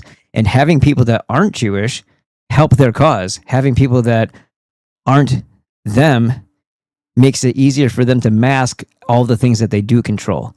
and all the industry and all the tools and levers of government that they do control. It doesn't make their power any less wide scale and complete and total, but it does make it harder for people to recognize, which is kind of the whole point. But is it a Jew thing or is it a cult thing? Because if you say Jew and you think it's an ethnicity, then you're going to be wrong. If you say Jew and you think of it as a cult with a name, it's just hiding behind a name of Jew, because in reality, the majority of them don't believe in that shit, but as long as people do, they can use that as their shield and they can deflect away any type of criticism, because now you're picking on the poor Jew. Right? So you can wear the stupid things on your side of your head. You can bitch about eschatological accelerationism all you want, about how the end times are coming because you're forcing them to happen.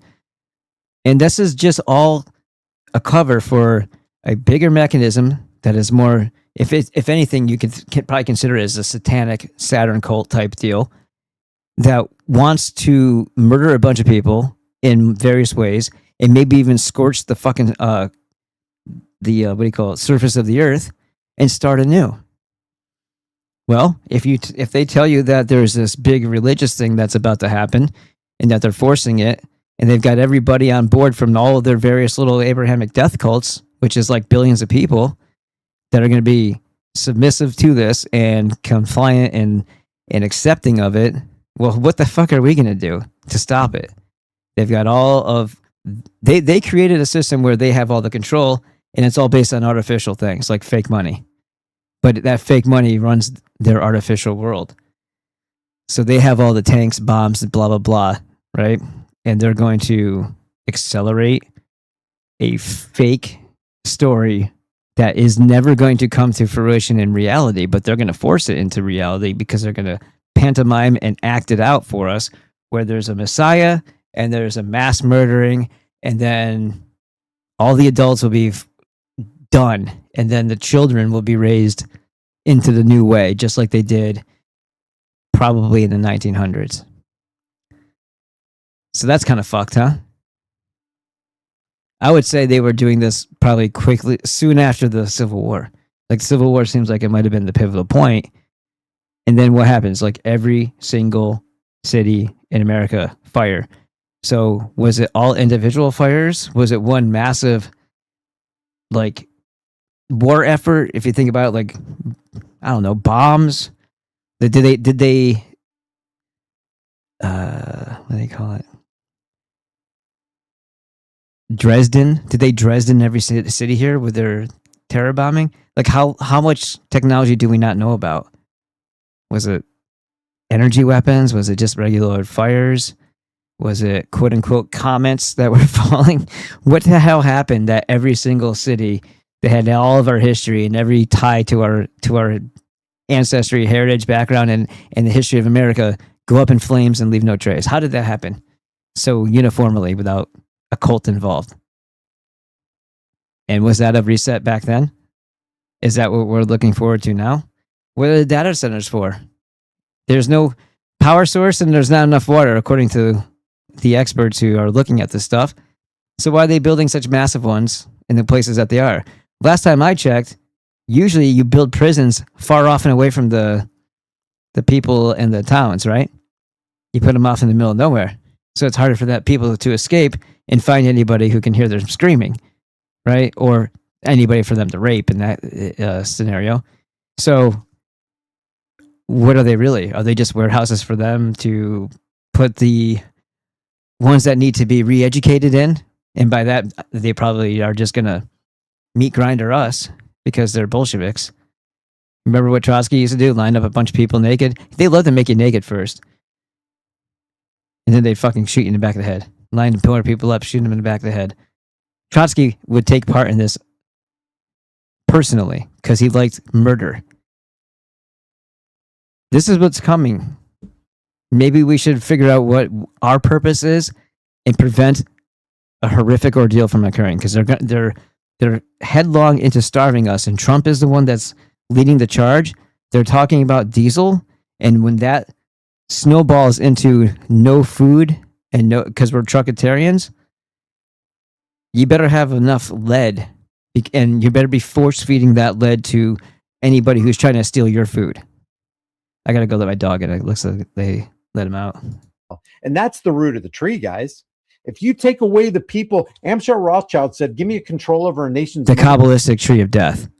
No, he said that's the root of the tree. I said, yeah, the Kabbalistic tree of death. And I care not who makes its laws. If you take the axe to the root of that tree and you institute a sound money system, you constrain the spending. You won't have the money for wars unless you have credit. You won't have the money for the prison industrial complex and the military industrial complex and the big pharma industrial complex and $174,000 for every base congressman and senator and $450,000 for the president of the United States. And you won't have all of these entitlements and giveaways. Like one of the biggest welfare queens in the land, I know a lot of people are going to want to hear this, is Elon Musk. Like $38 billion was given to him for Tesla and SpaceX and all the other projects, the boring project that he has.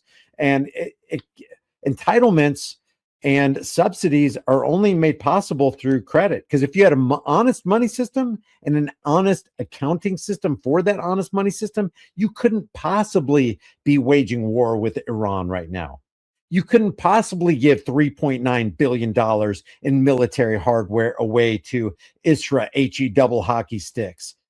You can't do it without cheap, easy credit. Because if you had a sound money system based on a sound accounting system, they have to be constrained.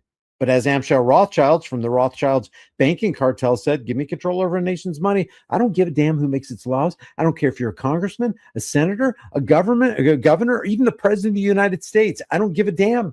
I control you because you work for this. And if you, President of the United States, work for this right here, and I own this right here, then I own you and I own the value of your time and labor. That's the problem. That's the problem. It's not Democrats and Republicans. They're just an outgrowth. They're just like basically the wart on the face. But there's a root in that wart inside the face. That's what you got to attack. And then when you take care of that, you don't have the wart on the outside of the face. People don't understand that. And it's a very simple concept. I'm not a complex man. I'm not a super highly intelligent, gifted individual, but it's a very simple concept. You own this right here. You own everything because everybody's working for this. The Grant Cardones, the PBD podcasts, the presidents of the United States, even kings and queens in foreign lands have an interest in making sure the dollar stays stabilized. That's why when Nixon closed the gold window in 1971, they had to pivot to something because there had to be something that supported this to make sure that we kept the Ponzi scheme going. This is a confidence game. The only reason people are using this is they're confident in the security of the United States. And the only thing that's making it secure is it's backed by oil. A lot of nations still have to purchase dollars to buy oil. Oil makes their economy move. If they don't buy the oil, their economy stalls and they're dead in the water. So what do they have to do to get that oil? They have to purchase these. So now there's an artificial. And now you know why Gaddafi was public enemy number one. Demand for these. And as long as there's a demand for US dollars, which is still the reserve currency, I mean, it's teetering on the edge right now, and they're looking for alternate means. With the BRIC nations are trying to pull away from all this. China's trying to look for alternate currency means. So then they're trying to work with Russia. And I think that's what this whole Iran thing is all about, to destabilize the dollar. But as long as all those nations still have that demand, there's this demand, we need that dollar because we got to get that oil, then this will stay valuable in the minds of people. Otherwise, this is completely worthless. But it is backed by something. It's backed by oil, and there is an artificial demand that was created by the federal. It's backed by human energy. Our economy is actually run by human energy, expressed in that paper. Reserve. As bad as currency is, as bad as fiat currency is, cash needs to stay king, because this can't be, at least as far as I know, this cannot be surveilled. But if we go digital, if we go to the CBDCs, the central bank digital currencies, now we got a whole new world of problems. If we go to CBDCs and they phase out the dollar, now you can't even go to a yard sale and buy a toothpick without them knowing where you were, who you bought it from, what item you got. Everything will be in a ledger. You don't want that. That is complete slavery. That is a nightmare scenario that none of us wants. You know what's kind of funny about that, right? Doesn't that kind of mirror commissary money in prison? How it's all managed, it's all known exactly what you spent it on. We are in a prison. We are the prisoners, whether we like it or not, and they are the corrections officers. None of us. And most, I'm telling you, there is a large percentage of Americans who have no idea of any of what I just said.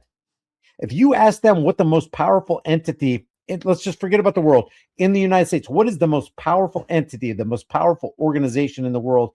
They would probably say Apple, Google, the most powerful entity. I don't know, the US government. No, none of those. The most powerful entity in the world is more powerful than the US government. Wait, they rule kings, they control governments, they steer militaries, they fund both sides of all wars. Every war is a bankster war, because they're gangsters, they're banking gangsters. I call them banksters. So does everybody else. It's the BIS, the Bank of International Settlements, who's the central bank of central banks. Those are the guys. Rothschild. The Rothschild, right? Who run the show. Bowers. Now we got a strong competitor coming up with AI. If AI becomes self-aware and we get beyond AGI, artificial general intelligence, and we end up into super intelligence, well, they're going to control the monetary system and the digital banking and the CBC, central bank digital currencies and all that kind of stuff. And they're going to work human beings out of the equation. That's how scary that's getting. We got a very interesting next 3 years, 4 years coming up. We don't have that many. A lot of people are saying by 2029, it's going to be a complete takeover. We don't have that many years left, I don't think. I think the famine is going to set in here very soon, probably within a year. Now, I don't know if I entirely believe that. I don't want to believe that. This is worse than Skynet. This is far worse than Skynet. We'll be looking back at Terminator going, God, I wish it was like that. I wish it was just a metal robot marching down the street. At least we could do something. I like that smile and wait for the flash, and it's a barrel.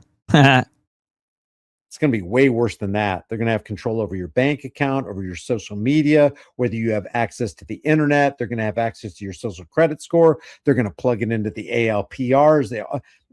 Just the ALPRs, the automatic license plate readers alone, are off the charts scary. The amount of information they can scrape from you just from your ALPR. And if we see it, and don't fall into that trap of thinking that's all they do. They're a camera. A camera is a camera is a camera. But it's just like the phone that tracks you. You know what I mean? It has a little square that pops up on the screen. And is searching for the object that's in movement and tries to trace it. This way like the Garmin's work. Not Garmin, what do they call that? What do they call that thing? The gimbal, right? When you're trying to record and you set down a gimbal and you're walking and it tracks you so that you can record as you're moving around. They do that really well with the iPhones, and some of the Samsungs I think work okay like that too. And other phones try to replicate it, but they're not as good. The software's not as good. But that's essentially what an ALPR does. But it's also a freaking camera, so it's picking up a lot of different information. Used like we're seeing it used in Arkansas. Remember that Arkansas state trooper who said that he knew exactly when the guy rented the car from California and then left California and entered Arizona and left Arizona and entered New Mexico and left New Mexico and entered Texas and left Texas and entered Oklahoma and then entered Arkansas. And he's like, yeah, you were here at this time. I was wondering why it took you so long to get through New Mexico. I was wondering why it took you so long to get through Oklahoma. They were tracking him the entire way. They had timestamps when he entered, exited, where he stopped. They probably have information of what he purchased, what gas station he went to. Did he buy a hot dog or the hard-boiled egg?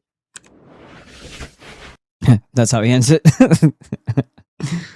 Hard-boiled egg, hard stop. Let's look at the chats. What are we chatting at? What are we talking about tonight? We got anybody over here? To help support the educational information. Nice, Karen. My job was working. It'd be nice. Oh, Saxon Ranger's in here. It says, fucking libertarians. He literally said, just leave me alone to do whatever I want to do. Yeah, I guess he's a little bit of a libertarian. There's some things I agree with, though, you know? I don't know if he would consider himself like a... What's that guy? Rose? What the hell's his last name? Or first name? Larkin? I don't think he's that bad, because Larkin says some idiotic shit often. And Saxon says, I understand the libertarian tendencies, but it doesn't work in society like we have now, ever. It would only work in an exceptionally disciplined, homogenous society. Well, that's the point that they forget, right? You can't have the chaos element of oy vey and have libertarianism. That part has to be like, for instance, in a world where there's high trust and people are trying to do right by others, and there is like cause no harm type of system involved as far as what laws are, then they wouldn't have to worry about being libertarian, because cause no harm simply means as long as you're not taking from someone else or causing loss to where you have to make them whole, if there's no victim, there's no crime, everything else would be solved. There would be nothing for a libertarian to even have to bitch about. Right? Isn't that something? Isn't that something? And Saxon Ranger said, Jews made that shit alcohol that poisoned people. Of course. Did you remember reading any stories in school? I remember reading something about, there was this, I guess it was like an old Western setting or whatever, 1800s or whatever. And there was this belligerent guy in town that kept on stealing alcohol from a particular person. And the guy couldn't read, but he would always go to like the barrels, and he would rob the barrels and he'd drink the alcohol from the guy. So one day the guy produced, I think this might have been a Scott. It's not F. Scott. What was the other guy's name? It wasn't F. Scott Fitzgerald. It was a well-known literary name who wrote the story, and it was about like, is this a crime? Because knowing full well that the guy was going to steal, and knowing that he couldn't read, he wrote like wood alcohol or something like that on one of the barrels, but the guy couldn't read, so he drank that stuff and died. And they're saying it was that murder. The guy kept on stealing from him, and he was like a menace to the town. But yet, was that other guy setting the dude up by placing something in his where he could access it that was poison? Oh, that's a good question. Saxon Ranger said, I remember the Habaru outsiders, smelly backstabbing desert merchants. That's our elite we have today. Yep. And then Saxon Ranger said, I was wondering if you were still taking Kratom. Same here. It's a great booster for focus and energy if you have the self-control to not go overboard with it. Right. I don't think you can really go too far overboard, because if you take too much, you feel like crap. And then you will either throw it up or just feel gross for a little while until it goes away. So it's not like really something that you can hurt yourself too much. But what you can do is have, prolonged use will make you need it rather than just want it, because you start to like have an uncomfortable feeling in your body, and it can get pretty intense. Not all the time, but sometimes it can happen. There's some days you don't feel like you need it at all. And then there's some days that you feel like you need it every couple hours. That probably has something to do with how good the quality is, though, too. And then Saxon Ranger says, bro, there are there are cave paintings of people riding fucking dinosaurs. That's right. They could be fakes, I guess, but I don't know. I kind of think that part of some of the dragon stories, of course, there's a symbolic side. Yeah, there's a symbolic. Yep, exactly. Especially when it comes to the way they use animal totems for their cults and stuff like that, and their tribes, as we had discussed also with the British Edda. Saxon Ranger said there's pretty solid records of the Smithsonian finding and hiding away giant skeletons, of course. And then people's knee-jerk reaction, because they don't understand where they live and still haven't picked it up, I guess. Whenever you find something, you tell the authorities, you tell the Smithsonian. And then all of a sudden, wait a minute, where'd it go? Yeah, you told the wrong people. People who find gold, I think there was like Roman gold or something like that, or pirate gold that was found in a shipwreck. And this is old stamped coinage that was so much more rare because of its age and it being stamped in such a way, because it was like this old currency that it was probably worth more than the gold weight itself. And of course, it's all confiscated for a museum or something. Oy vey! Why couldn't the guy keep his mouth shut and sell it away a little bit here and there? You know what I mean? Like, he could have done good things with it in the world rather than just have it be confiscated.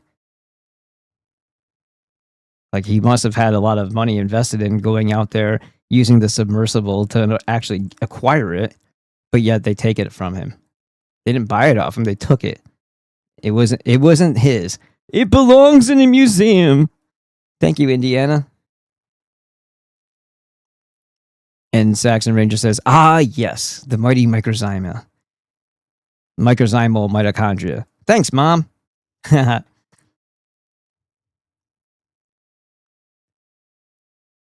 Irvat said, I bought you a coffee. Thank you, Edward Snowman. I'm not sure why it didn't post up. Maybe I walked away when it did. Let me see. The refresh. Edward Snowman, you are the man. Thank you so much. Where was I? Over here. Saxon Ranger says, I watched a brewer winemaker on YouTube, and he had a whole video about how making toxic alcohol when trying to make ethanol is nearly impossible to do by mistake, and it can only happen during distillation. So if somebody made an ethanol that was deadly, it would be on purpose, is what you're saying. Because ethanol, well, they put an additive in ethanol so people don't drink it. Isn't that interesting? Because basically it's moonshine before they put that additive in it. It's just moonshine.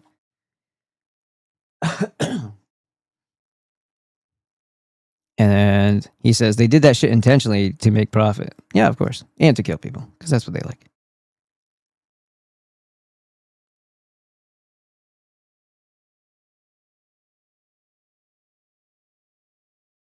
I think we did all right with that. Let's see what else we got here. Blink.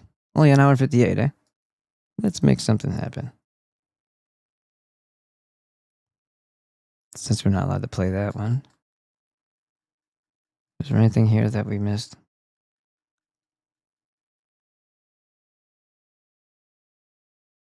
What just happened? All right, we saw that one. No, that's not the one we saw.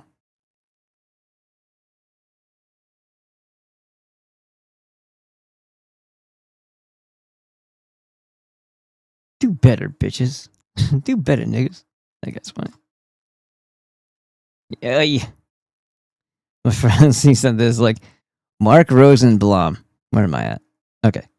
Mark Rosenblum, the director of statistics for DHS, Department of Homeland Security, has been fired amid a lawsuit against DHS for withholding deportation numbers. He's definitely not an OIV at all. I mean, look at those superior genetics. That does not scream incest at all whatsoever. And says, critics suggest that Rosenblum, a liberal, easily could have been underreporting deportations or illegal populations, ruining data. Oh, you don't say. And this person said, Everyberg, Singlestein, Timewitz.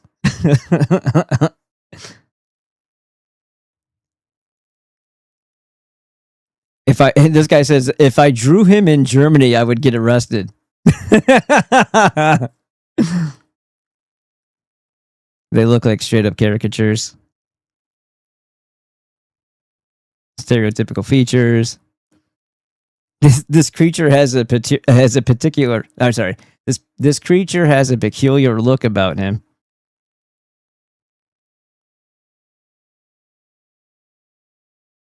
And they said, why is Israel in charge of DHS? Well, because it's the same entity. But when they don't want you to know that your government is that entity, they make it look like it's from Israel. But Israel wouldn't be Israel if it wasn't for America being captured first.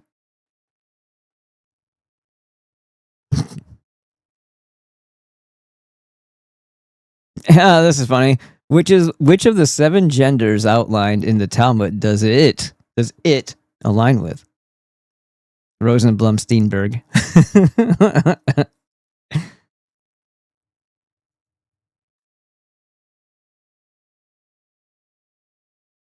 So you're saying that he Jewed the numbers? That's funny.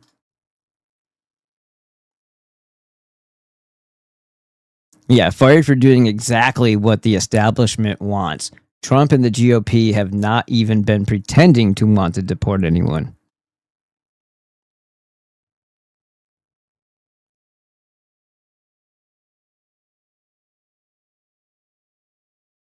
Not every Stein, but every time.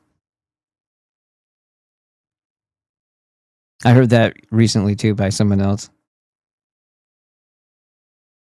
Every time they do this, it's another antiception.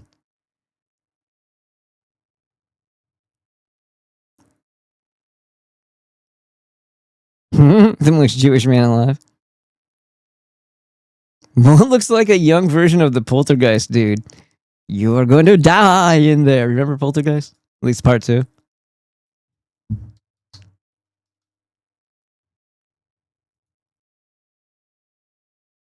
There you go.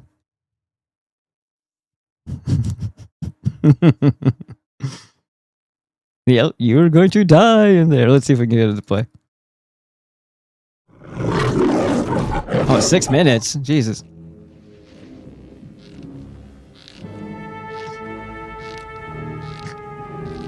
God is in. Oh, isn't it interesting that he'd be a pastor or a priest, right? And he's the devil. That's telling. And it's not just blasphemous movie shit. It's because they're telling you they own all 3 Abrahamic religions, and they will appear and steer the flock astray. Holy ten, earthly thought. Oh, and they totally murdered this girl. Guaranteed. Be silent now. In real life. While we're Jesus.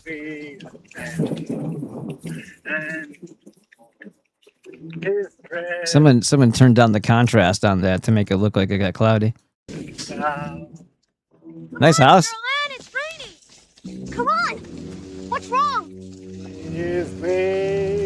There's a very emaciated man out here with no minerals in his body. Looking all gaunt.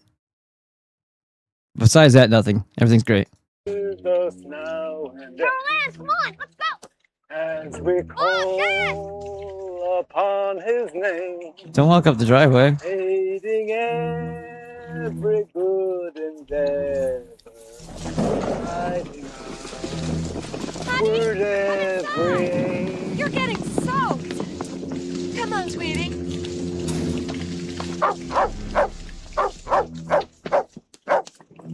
Like, what are you doing, bro? What are you doing coming up our driveway? Can we help you? Haven't I seen you somewhere before? In hell. That is possible. Oh my I god. get around. I love getting around. Love talking to people. Even on a rainy day.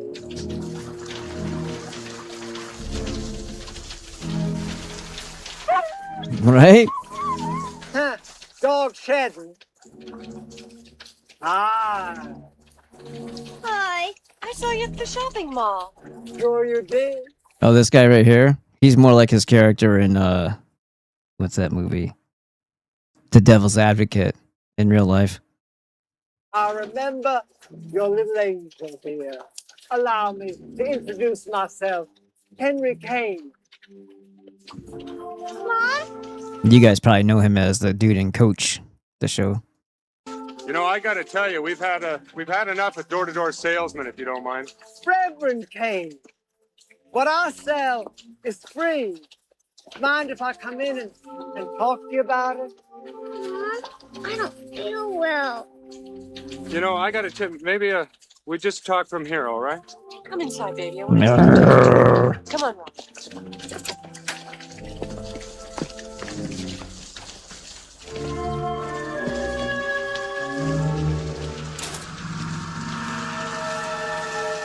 He wants the little girl. Glad to have this opportunity to talk with your family out of the way. Whoa. Because I believe you have a problem here. Oh, yeah? Yeah. I believe there's an Indian living here with you. Taylor. Well, that's what he calls himself now. You are in danger. What do you mean? I'm with an organization whose concern is families like your own, families in crisis that are preyed upon by charlatans with fake magic and false solutions. Now, I don't expect you to believe. That's awfully projection of him, right? That's all he's projection. He's projecting. I don't know how I was trying to say that. Projectionist sounds like something that you spin. So he's a projectionist. No, but he is projecting with that statement. Cassie, putting doubt into people's minds, right? No, but You reject your own shield. If there's a protecting quality in something, they try to make you mistrust it. Same thing with firearms. Oh, you don't want those. They hurt people. You want to give up your ability to protect yourself. Trust us. come in and talk to you about it. Oh, no, this is crazy. This is nuts. Please open your heart and your mind to what I'm saying. He is dangerous.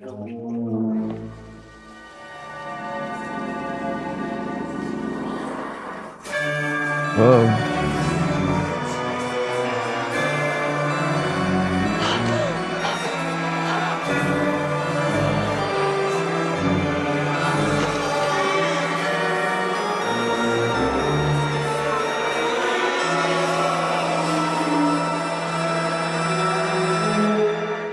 I can see that he has a strong hold on this family. Who do your wife and children turn to with their problems? They turn to him. With a skeleton. Now, don't they? They don't trust you anymore. What you fear is that you're not man enough to hold this family together. How do you know?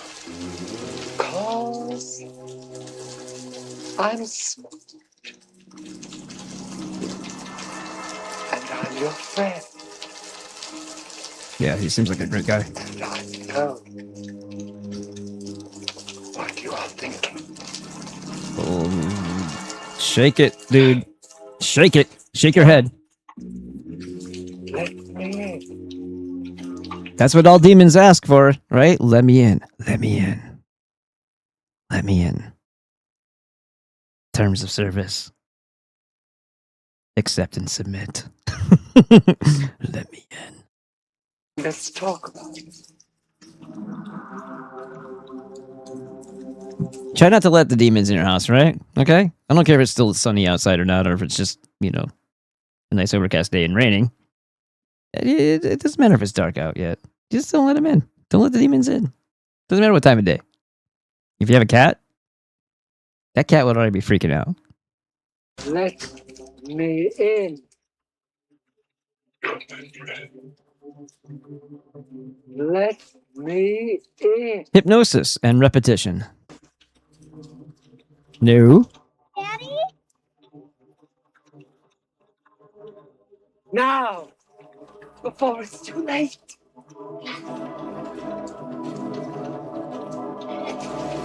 You're gonna die in there. All of you. You are gonna die. Get the hell out of here. Nah.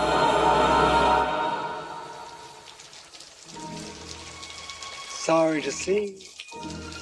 You're still unconvinced.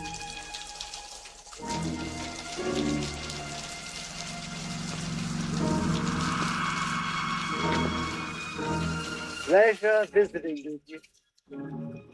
As we call upon his name, taking every good intent. Does he just disappear or what? I forgot. It's been a while.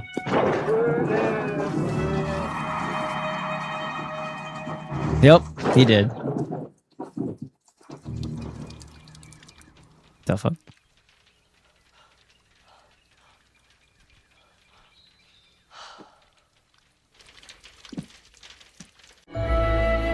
Oh, we didn't get to see the engine. He was just about to walk in the scene, and there we go. I didn't know that. Oh, the Prodigy is not the same thing as the Poltergeist.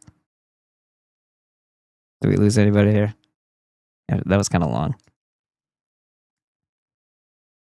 There you go, entered the chat.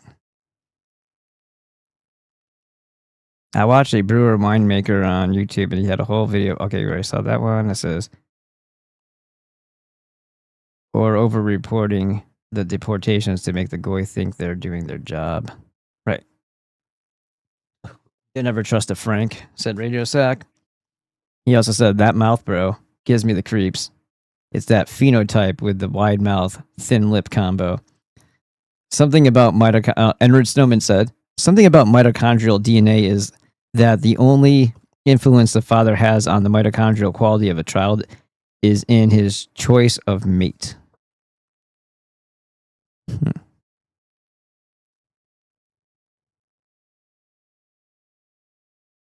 Right. You gotta be very careful. There's an awful lot of demons in pretty costumes. Pretty flesh costumes. Edward Snowman also said, but dysfunctional mitochondria are associated with high neuroticism, metabolic disease, and neuropathy. But also, you have to ask yourself, how many of these things are inherited, as in it's genetic, and how many of these things have to do with the development in the womb, if all the nutrients were there in abundance, and then after birth, they were born, if they had all the nutrients throughout their lives, would they still have these dysfunctions? Obviously, in the developmental phase, they need the building blocks to make themselves healthy throughout their life. But you also have to consider that when they're, even if, let's say you get through that and you're not too behind the developmental mark, you have to have them in order for things to operate. And if you had lacking or just deficient amounts during development, you're probably going to be, susceptible or sensitive to those deficiencies more than other people would be. So once you finally nourish your reserves, your tank for those minerals, there's a good chance a lot of these things can actually be better, become better for you, and you're not going to have as much of an issue handling them. You might still have a sensitivity to the depletion, but once you understand that that's what it is, a lot of these things probably can be healed. And it's simply the nutrition that they've stolen from us. If this stuff wasn't so important, they wouldn't deny it so much. The people who are poisoning you don't want you to know that your body can fix itself as long as you give it all the things that it needs to do so.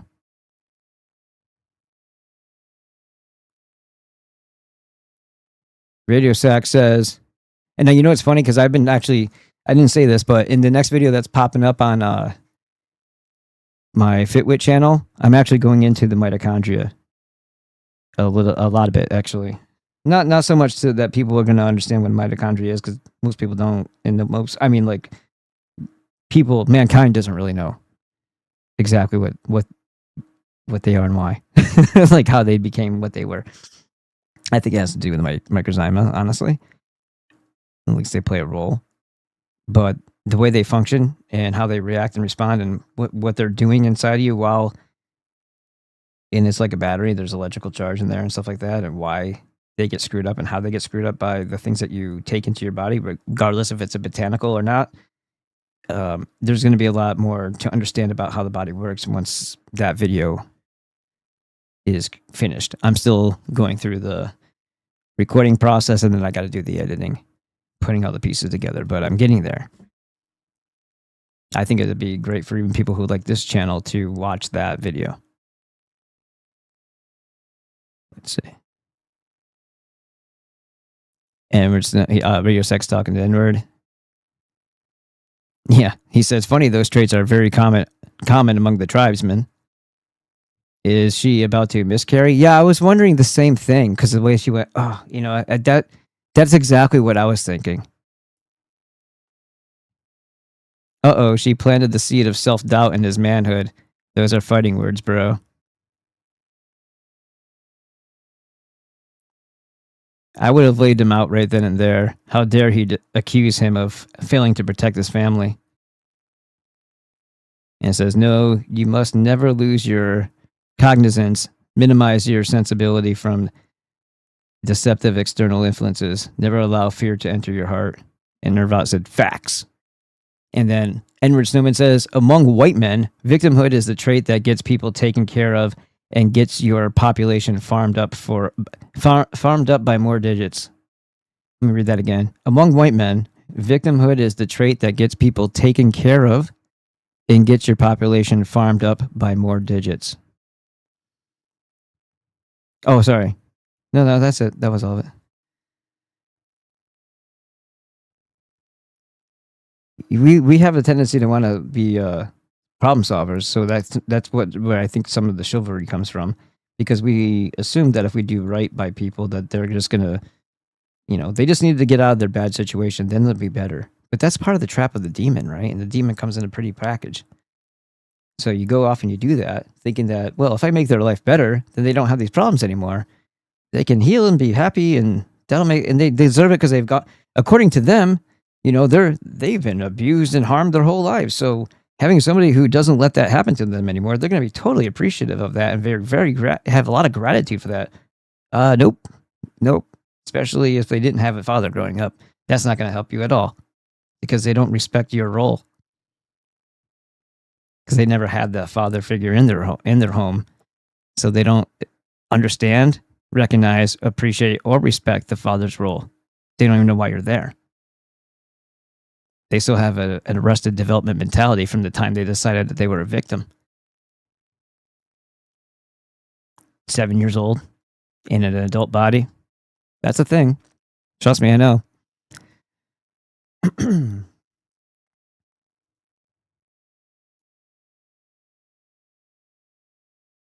I think we saw that one.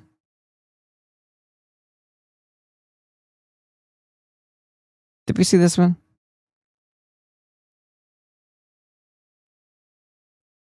Christ, or if you're a Christian, you might want to check this out, okay? Because this November 2nd through the 6th, Israel will be hosting the world's first ever International Congress of No Hide to install a global court of law, resulting in persecution of all believers of Jesus Christ.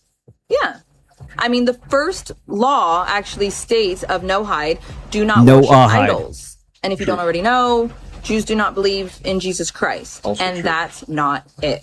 President Trump, the one who could do no wrong, the America First. Yeah, him. He actually ends up being the biggest supporter of no hide law in U.S. history. America First. How do you put all the other nations, bring all the other nations in line? You terrorize them. You terrify them. You scare them into catatonic paralyzation. How do you do that? Well, everybody that they, how much have you heard people turn to America and see what they do? I'm looking up at a map right now, wondering why this is so. Because we used to be such a strong nation, but people have old data in their brains. They follow the lead of America. So if America gets decimated first, America first, it gets devastated and brutalized first by its own leadership or by a series of false flags, but still by their own leadership. I didn't say government because that's a different thing than leadership. Then that'll scare the rest of the nations into submission. Of course. So there's that. Also, the punishment for idolatry in Noahide is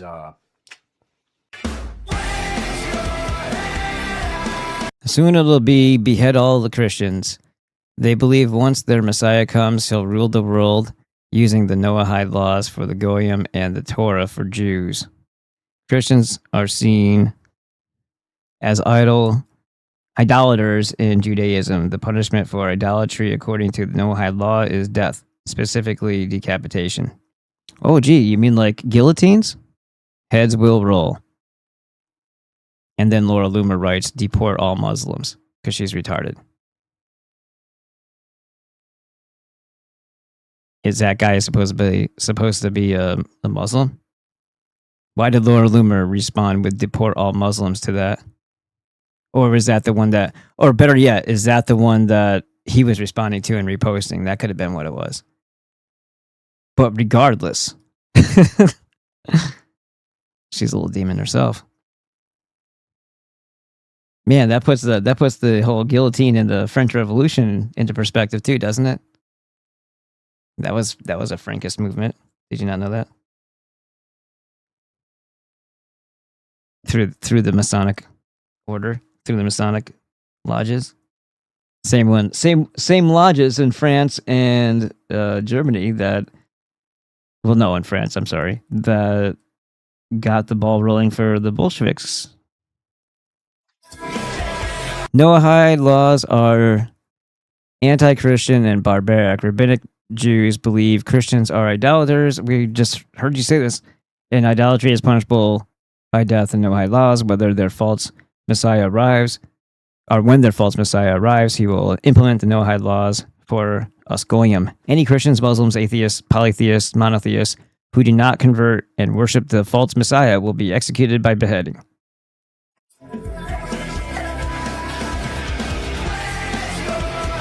And it says, yes, according to Jewish tradition and messianic prophecy, the Messiah seems like a great guy so far, doesn't he? Will guide all humanity to recognize the one God. Remember, the one God needs to do all this because he's so unconfident in that belief that he's the one. That he has to force you into believing it so that just by simply forcing other people to believing it, it somehow becomes true. That sounds like a very feminine trait itself, doesn't it? I wonder what this God actually is. Oh yeah. Is Kronos, does Kronos wear a dress? I don't know. And let's see. Which includes the universal implementation and adherence to the 7 Noahide laws. This era will feature, oh, by the way, when this all happens, there's going to be a Purim here. While you're starving to death and disarmed, they're going to be just picking you up out of the crowd and murdering you for their own public amusement and torturing you to death and raping your loved ones and chopping them to pieces in front of you just to make you suffer. This is what they do when they're in power. And when they finally want to show that they're in power. And of course, there'll be plenty of false flags where they'll pretend they're being harmed and they'll kill a couple of the regular everyday Jews. And they'll say, look, it was this domestic terrorist. It was this white nationalist group. It was this Christian national group. They all must perish. Look at all these people. They're inherently evil. They're inherently racist. They're this and that and the other thing. And people will cheer. That's how the world ends. In uproarious applause.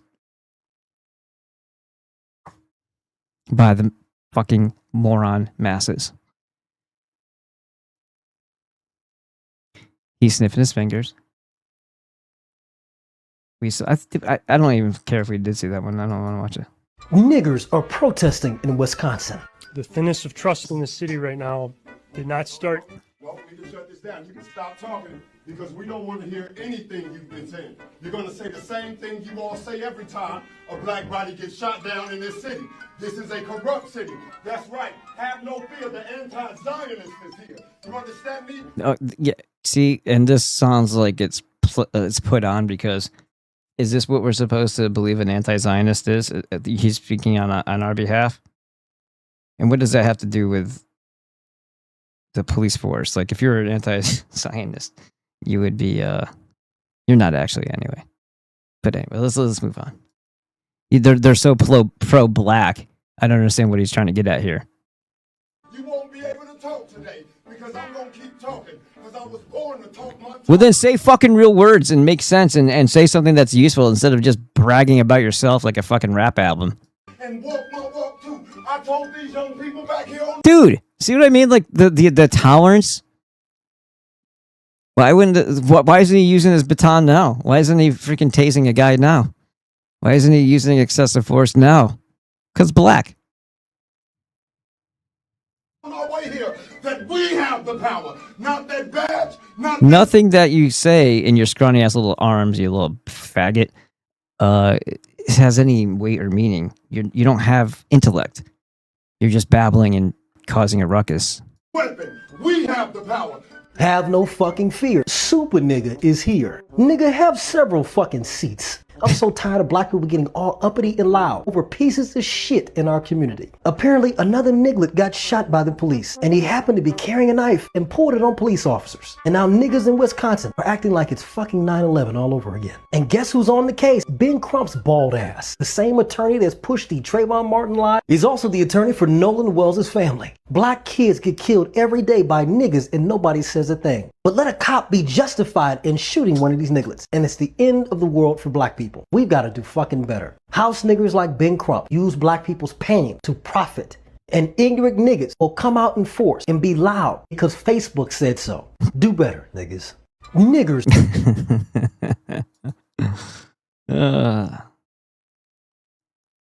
This is pretty awful. He's running on the freeway. Hey, no, don't jump. Threatening to jump over an overpass. I'm here, what's wrong? He's having a mental episode. I'm here, just go and sit down. Oh, 911, please. Yeah. Someone call 911, please. Does anybody remember if we've seen this one already? Oh, look, it says Axon body camera. Axon?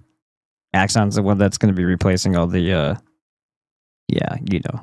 flock. What the flock? What's your badge number, sir? What's your badge number, sir? I think we did watch this together, but yeah, they end up killing him. You're gonna get tased. Get the down, I'm gonna tase you. So they went from please don't jump to we're going to violently brutalize you. If you think he's having a mental episode, or if you're too stupid because you're just trying to use force because you don't get out much as a cop. See, this is what I'm talking about. We are the prisoners. They are the corrections officers. We don't have rights. We are treated as property. And just like if you were in a prison, you don't have rights as a prisoner. Any.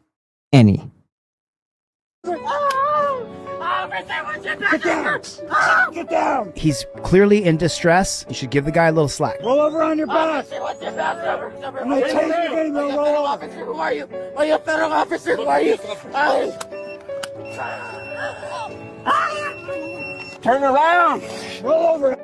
Roll over! He's literally on his knees. He has his hands on the back of his head. He's not trying to fight the cop. You got him on the ground. He can't run out in the freeway. He can't jump over the overpass. Why does he got to roll over on his belly and be chained up like a pig? Shut out.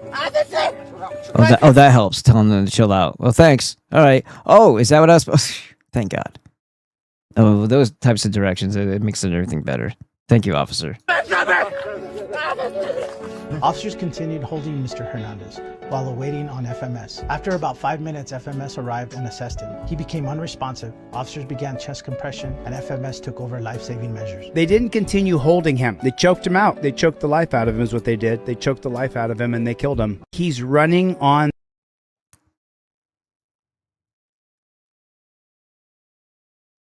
The Chinese offered the Japanese AI roadworks machines after they completed 100 kilometers worth of roadworks in China and no human intervention whatsoever. But the Japanese declined them, and the reason why is because they're so efficient that they got it done quicker than any AI machine could ever do it, and it was better quality than an AI machine. You see, the Japanese were able to fix a sinkhole like this within 48 hours. They build temporary roads going around a slip or a landslide, 48 hours. They work faster than any other nation, and I'm not even kidding you, 50 times faster than roadworks in America, Australia, Canada, and New Zealand. All of those countries, it requires the same amount of workers, 50 times the amount of time to be able to do the same level of roadworks. These people are just amazing. The level of workmanship and the fact that they'll never be replaced by AI because they're so efficient, awesome. The Chinese... There you go. A 27-year-old mom with a 6-year-old little boy pulls into an Arkansas gas station. Suddenly, multiple police cars speed towards her. Officers jump out, aiming rifles and pistols at the mom as well as her innocent little boy. Get down on your face now. Put your hands behind your back. Carry the score with you. On July 12th of 2024, Peyton Malia was driving through Fayetteville, Arkansas with her 6-year-old son in the backseat of her car. They stopped at a gas station called Casey's General Store to get some snacks. They were driving a white 2009 Lincoln MKS, and she had done nothing wrong. Apparently, these Arkansas state troopers were tracking an Apple AirTag, looking for a white 2013 Lincoln MKZ with visibly different styling and a different VIN number. They were just tracking an AirTag. According to the lawsuit that was just filed, these troopers actually had no idea who the suspect was they were looking for. All they knew was that they were looking for a Lincoln MKZ model sedan, not an MKS. Get on the ground now. Put your hands behind your back. Come up here in the store with you. This one in particular, you're about to see him read the VIN number and realize that it's the wrong VIN number. After that point, these officers had actual knowledge that they had just pulled over the wrong vehicle. Wow. This Arkansas state trooper over here, who takes way too long to remove the handcuffs. But here's the worst part. He continues this detainment. They know 100% she did nothing wrong. He continues to detain this innocent woman, and he directs her to provide him with her ID, even though he knows... that's their ID crack, right? They don't care if they get something wrong. The goal here, of course, as always, is to rough you up and make you remember that you are a fucking slave. That they can do this to you at any time, for any reason or no reason. She did nothing wrong. According to the news reports that I saw, the Arkansas State Police has declined to even comment on this due to pending litigation. Our public servants cannot refuse to comment when they do something wrong. If they engaged in misconduct, that needs to be addressed. This is actually the Troop L commander right here. He is one of your public servants. He's a pinner too. He's pinning his fucking ass with a trend balloon.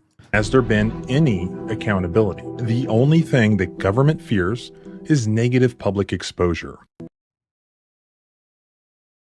And the sunlight. I'm pretty sure they were fearful of sunlight as well.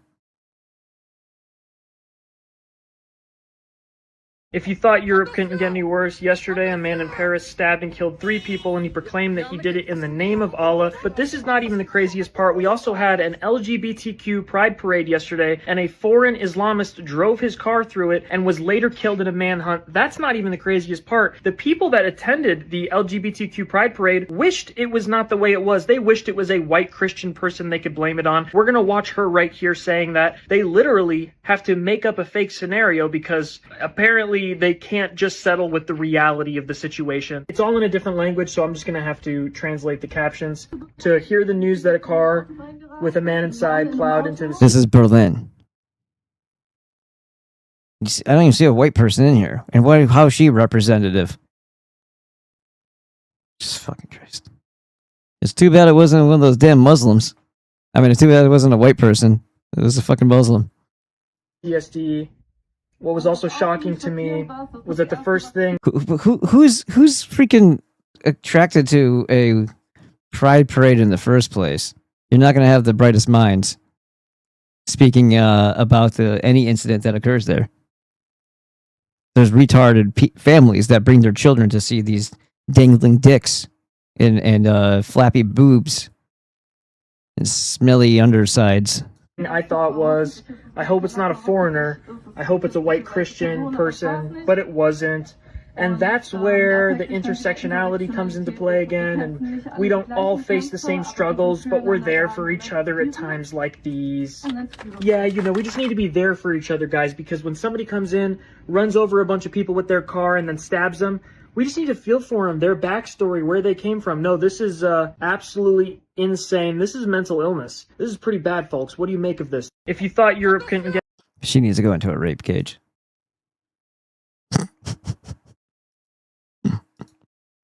This guy's cool too. Do they do that in women's prison? Probably not. They lack the faculties.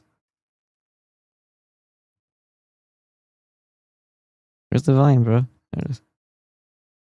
I used to believe that someone like Bill Gates could go and create an operating system and create a company that changes the world and makes the world a better place. That happened. But then you hear that he stole it from some nerds. And then you hear about Zuckerberg and Facebook and Harvard. But it was actually a CIA program. Of course, we know that. And I'm sure the same is true with with Palantir and all these other things that are being forced onto us. They're all part of government surveillance programs. And I know that they're probably watching me. But I mean, and think about that. All installed one piece at a time over decades. But this was all leading up to this thing that was already pre-planned. Like they knew, or they were waiting for the technology to catch up with it. But just like video game systems, they have better technology than what they're releasing. But they let it out incrementally so that they can charge you for each and every upgrade. They're not going to just bring you to the 16 or 32-bit or 64-bit gaming system. They're going to start off with the 4-bit, bring you to the 8-bit. You got Atari.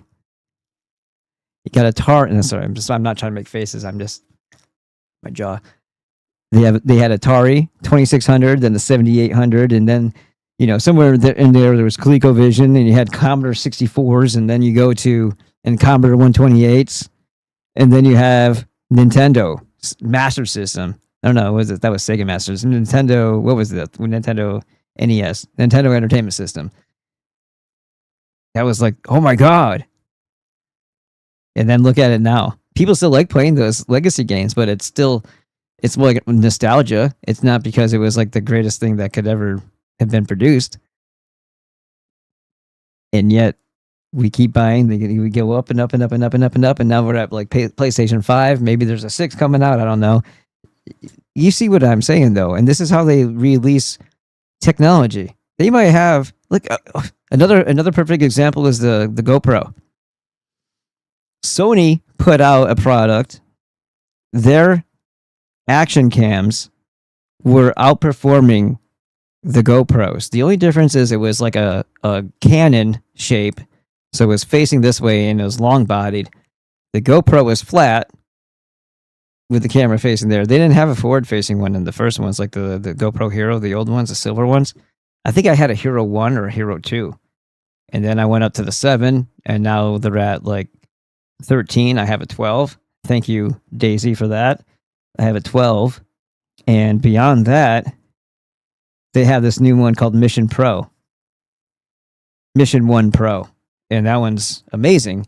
But they probably could have released that at any given time. But they incrementally do this. But it gives us the impression of a slow progress of technology, which I don't think that's organic. Because how else do they map out and plan out things like this, where They collected all of our data because we willfully and openly shared it while other people were in the room, basically watching. You're sharing all this stuff about you. They would have to usually employ physical bodies in federal agencies in order to gather that much detail in a file about you. Now you're openly putting it on the internet. MySpace wasn't working for them. That wasn't their toy. So, of course, Facebook prevailed, even though it sucked compared to MySpace. MySpace was very awesome. Customizable. It was a really cool thing. And no. But he makes a really good point. And then these things are not where they say they are. It's just if government released this stuff under their name, people would be very suspicious of it, as they should be. And it would be not used as much. And if they also release some of this stuff, they would be breaking some of their own rules that were installed through the Constitution. So they have a corporation, they make up this corporation, and then it's really just a front for CIA, military intelligence, whatever the case may be.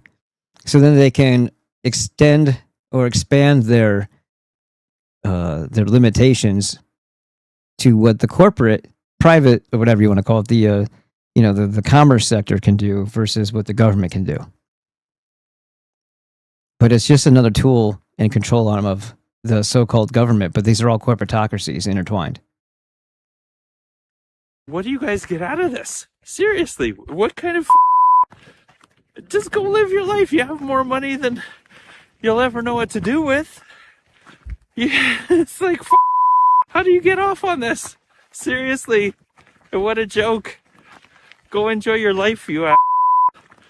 You could do whatever you want, but instead you rape kids on islands and with people. It's not working. Takes to cause disease. Killing innocent people. Like, is that really what you get off on? Like, get a life. You think I'm a problem? Come on. Have a great day and a great life, free from tyranny. So yes, that's our buddy. What's his name again?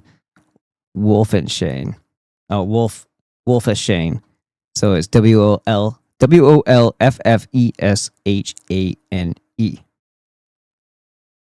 Yep. Just meant to make sure it was his actual account. He's a Canadian. I think we're good. I'm melting in this room anyway. It's time for me to do the elliptical. Let's get elliptical. Elliptical.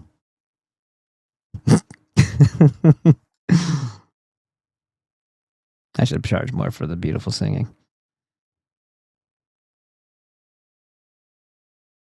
You guys talk to each other. Edward Snowman says, I think we've created a nightmare where even a bad mitochondrial mutation offers misery and a selective advantage to their population count. And then Irva says, United States of Israel. Yosak says, yeah, because Zioshills like Loomer and Jake Lang attempt to LARP as whites to gain the support of the conservative Christian right from their shared hatred of Islam. And Edward said, Radio Sack. It only takes a basic litmus test when you see someone hyper-focused on insulting Islam. Ask what they think of Israel. If they hate Islam but support Israel, you can immediately regard them as a fraud. Exactly. Hey, what do you think of these baby killers over here? Anti-Semitic! Oh, okay, yeah, I hit that eject button on you, huh? The demon popped out. Or the activation button, I should say. Because both are equally hostile to Christianity, but the Jews are even more dangerous due to their tremendous wealth and political influence. Bro, they charged that officer with second-degree murder. It's fucking embarrassing. I can't believe we are doing this crap again. Oh, you knew more about that story, huh? The two-tier justice system. I don't approve of a lot of things cops do, but I do believe there are cops who are good-intentioned, and I don't think we would be better off without them. Until there's a better system, I'm thankful. Well, here's the thing. Every situation that they're involved in, they make worse. They provide and serve no function. Prove me wrong. if you think that a police officer is necessary for maintaining justice and order, compare that to a scenario where people weren't afraid of firearms, people knew how to use them, and people used them to prevent violence. I think I have to move this. I think I'm still stuck in this thing, aren't I? Yeah, I am. Blink. There we go.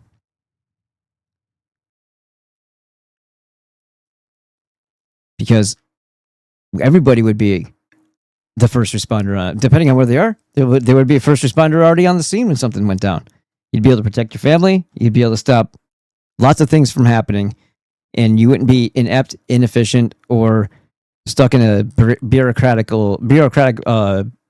red tape, tangled in it like a freaking spider's web. And you sure as hell wouldn't have to go through. We're going to just let this happen because there's a limit on the amount of people can steal, so it's not really a crime until they hit this threshold. Fuck all that shit. You think they're gonna put a child harmer in jail? You know what stops the child harmer though, right? 2 in the back of the head, or 2 in the front of the head, or 2 somewhere. 3. Make it 3. It's like what, 50 cents a shot? So $1.50 solves the problem. You don't need a police officer. If everybody just did what communities are supposed to do in support of one another, they would be far better off. Do you really need anybody to investigate something? Well, that's a higher level than a freaking beat cop. That's a higher level than a freaking guy who goes around harassing you and ticketing you for bullshit, for what do they call it, color of law nonsense, for policy enforcement of the municipal corporation of which you're not a member. So why are you? And you're not an employee, so why are you having to follow their rules? I feel like somebody from a different company, like you don't work for McDonald's, but McDonald's expects you to do what they say. Like, well, you're not of uniform. Like, I don't work for you. They show up at your house and be like, wash your hands. Like, I was going to do that anyway, but I don't need you to tell me. It's like, it's just as ridiculous. It really is just as ridiculous as that.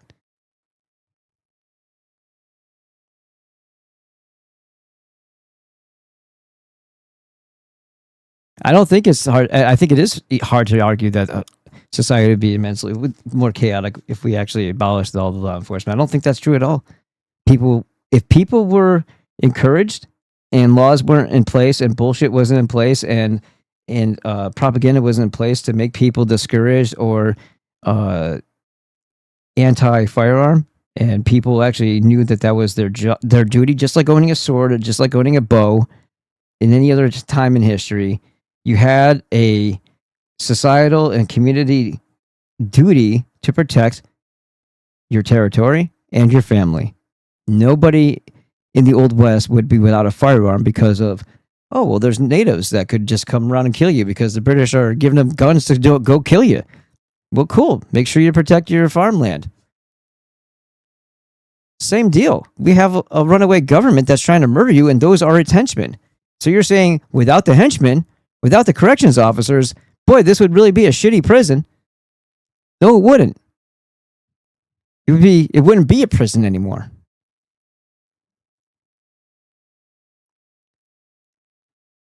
And Saxon Ranger said, dude, the road crews milk the F of the jobs purposefully for job security. Well, yeah, that's union crap too, right? Like I've encountered that with the electricians union way back in the day. Stop working so fast. I heard some jackass who was a steward in the union said some journeyman when I was an apprentice. He's like, stop working so fast.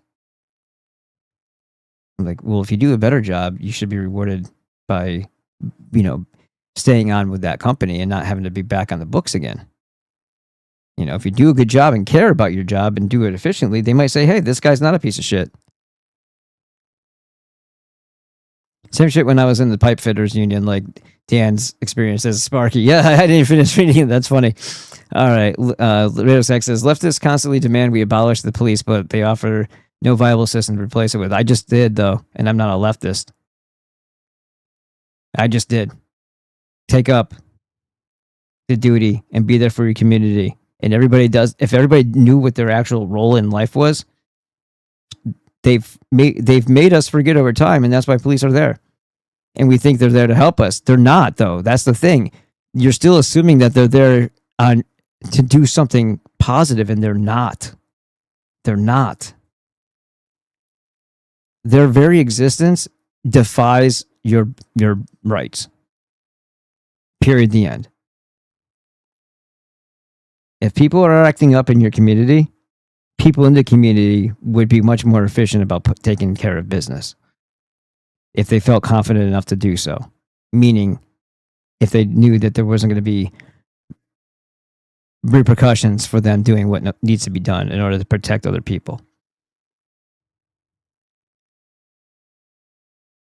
Saxon Ranger says, it's ridiculous. Efficiency should always be a goal, like it is with small non-union companies. Shit drive me crazy. Yeah, yep. And Irvat says, hopefully that mom gets a major settlement from AR, Arkansas, state troopers. What happened? In an ideal society, we could just crack down on corruption, hold people with power accountable, prevent corporations from collaborating with the government, and things would be all run smoother, said Radio Sack. Saxon Ranger says, it's nice that they want to protect their guys from layoffs, but it's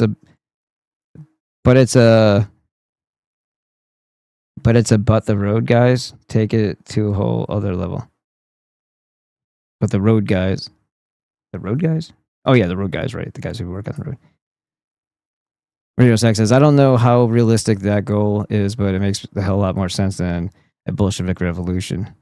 Well, Bolshevik revolution would definitely be them just doing more of what they already do out in the open and in name, because they have nobody to pretend for anymore. They already own them. They've already started our way there since the early 1900s. They've been converting us into that slowly. The Bolsheviks were here before they were ever in Russia. That's how they got there.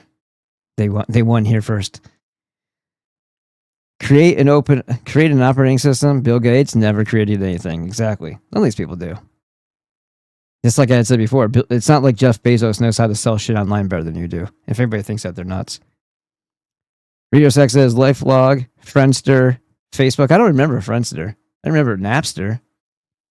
Albert Einstein also stole all his alleged theories. Yeah, they don't create anything. They steal things. The only thing I believe that they actually did create would be like birth control and feminism. Anything that's destructive. This is a standard modus operandi of the small hats. They have been doing this for centuries. They really possess no natural moral compass when it comes to the Goyim. This is why they are groomed to view us as subhuman from childhood. Right.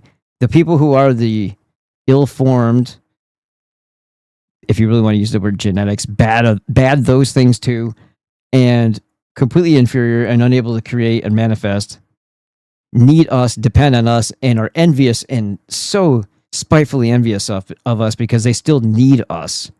We created the system that they're going to kill us with. It was our innovation because they couldn't do it. All they know how to do is steal and torture and starve people. They're sick. That's the parasite is very envious of the host. They feel no shame in any form of wrongdoing, of wronging us. Of course not. Of anybody. They throw cats into a fucking fire, dude. Cats and dogs. We are but useful idiots to them. Yeah, people want to say, oh, Islam harms dogs, hates dogs. Yeah, that's true, but so do Jews. Anything that can sense evil, like an animal, they don't like them. The global consciousness is aware of the problem, says Ravat. No, you're good, right, Zach.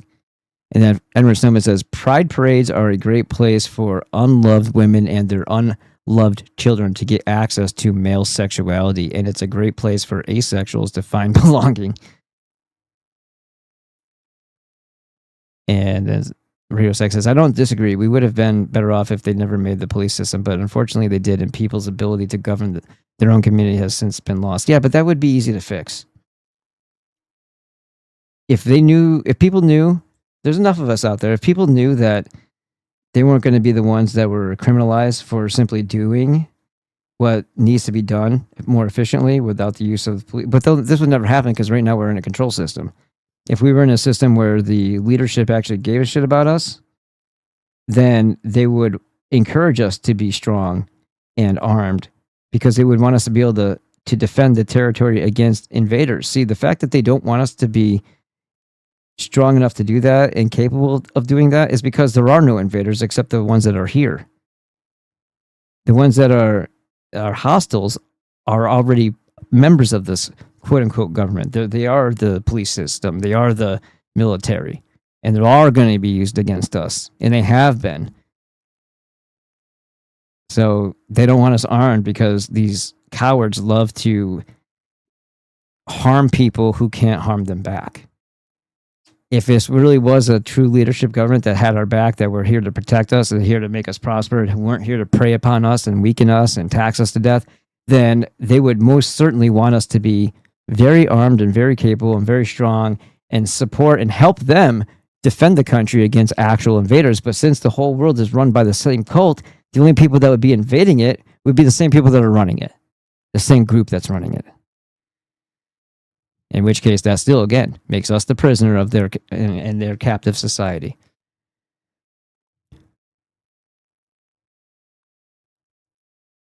Everybody said something nice to Radio Sack. And so we would need some type of gradual transition so that the population could relearn that.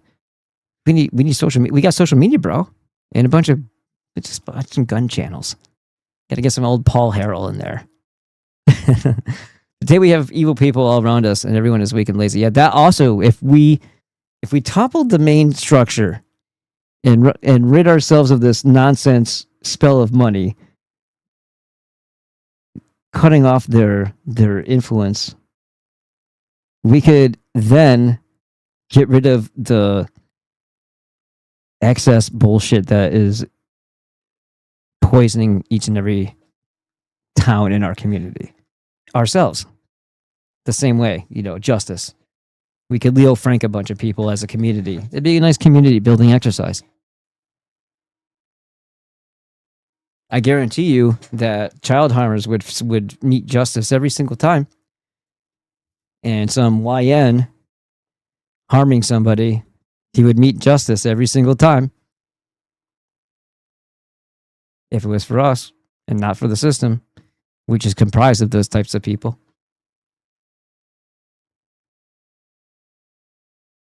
But today we have, it says, your arguments are compelling, Daniel. Perhaps I am just too sick in my cynicism. No, I understand. I respect your optimism in humanity.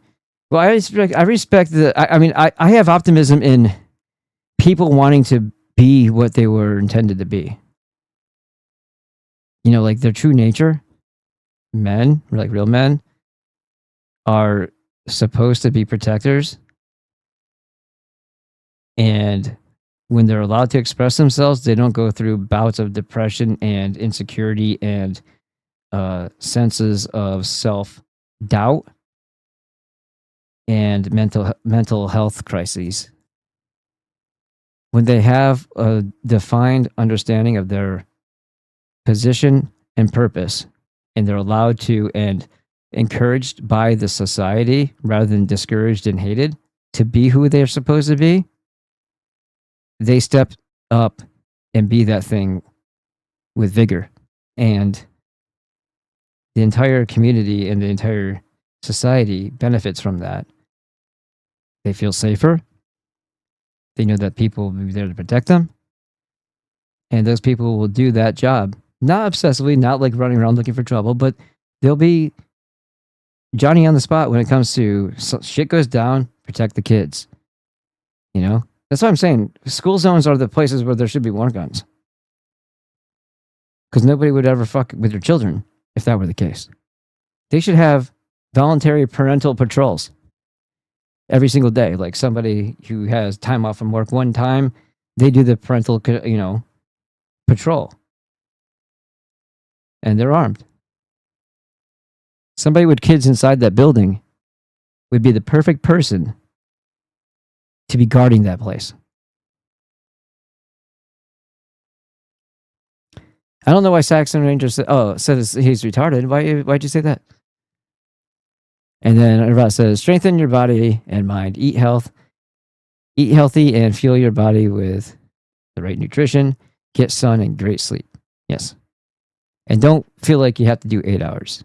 6 is fine if you feel ready to rock.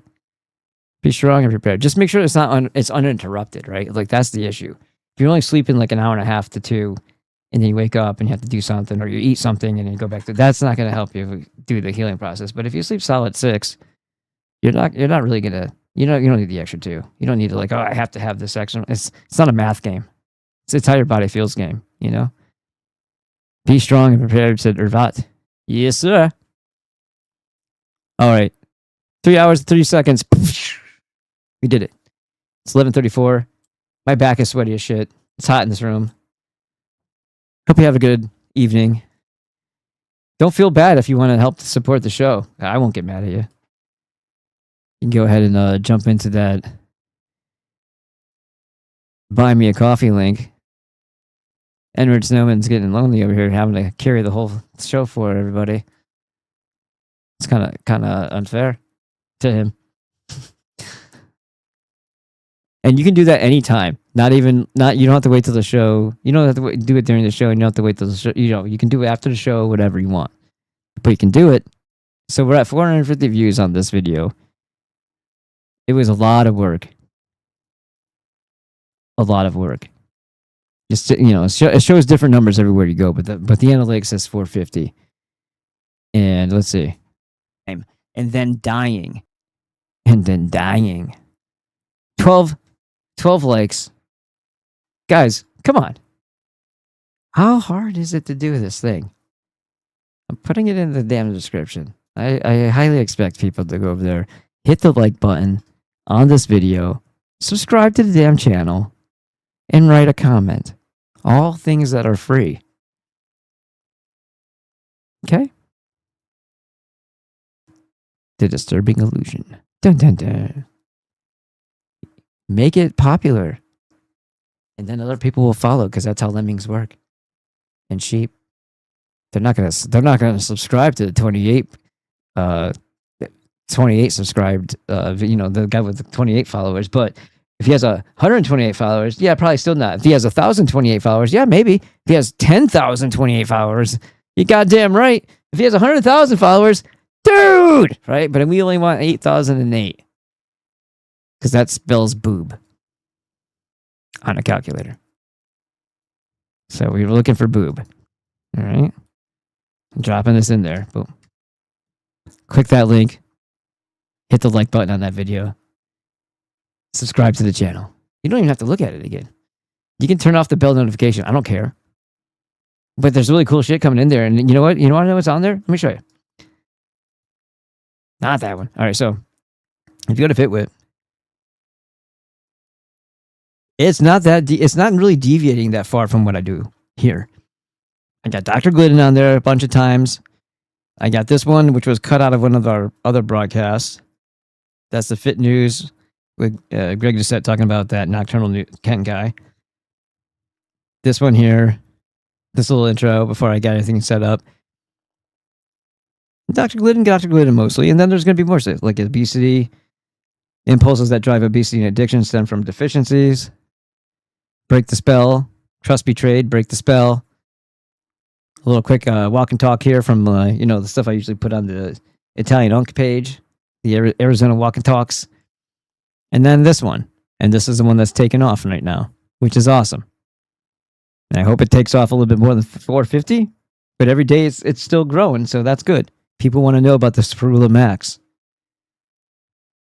So the next one's going to be, well, let me tell you what I have come up with, because you have to be simple even if you're going to be, I don't know, creative and like clever works. But you know what actually works? Simplicity.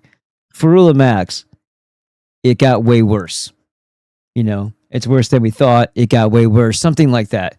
Because it's a follow-up to this one, and there's even more shit that destroys in your body, including your liver, your endocrine system, can make you diabetic, your dick falls off, your ass turns inside out, it swallows you. So it's just all kinds of bad stuff. So it folds inward, it folds outward like this, and then it swallows you and it pulls you into a void, your anus. So you gotta watch out for that stuff. If you don't want that to happen, you probably shouldn't take that. And this is all based on science.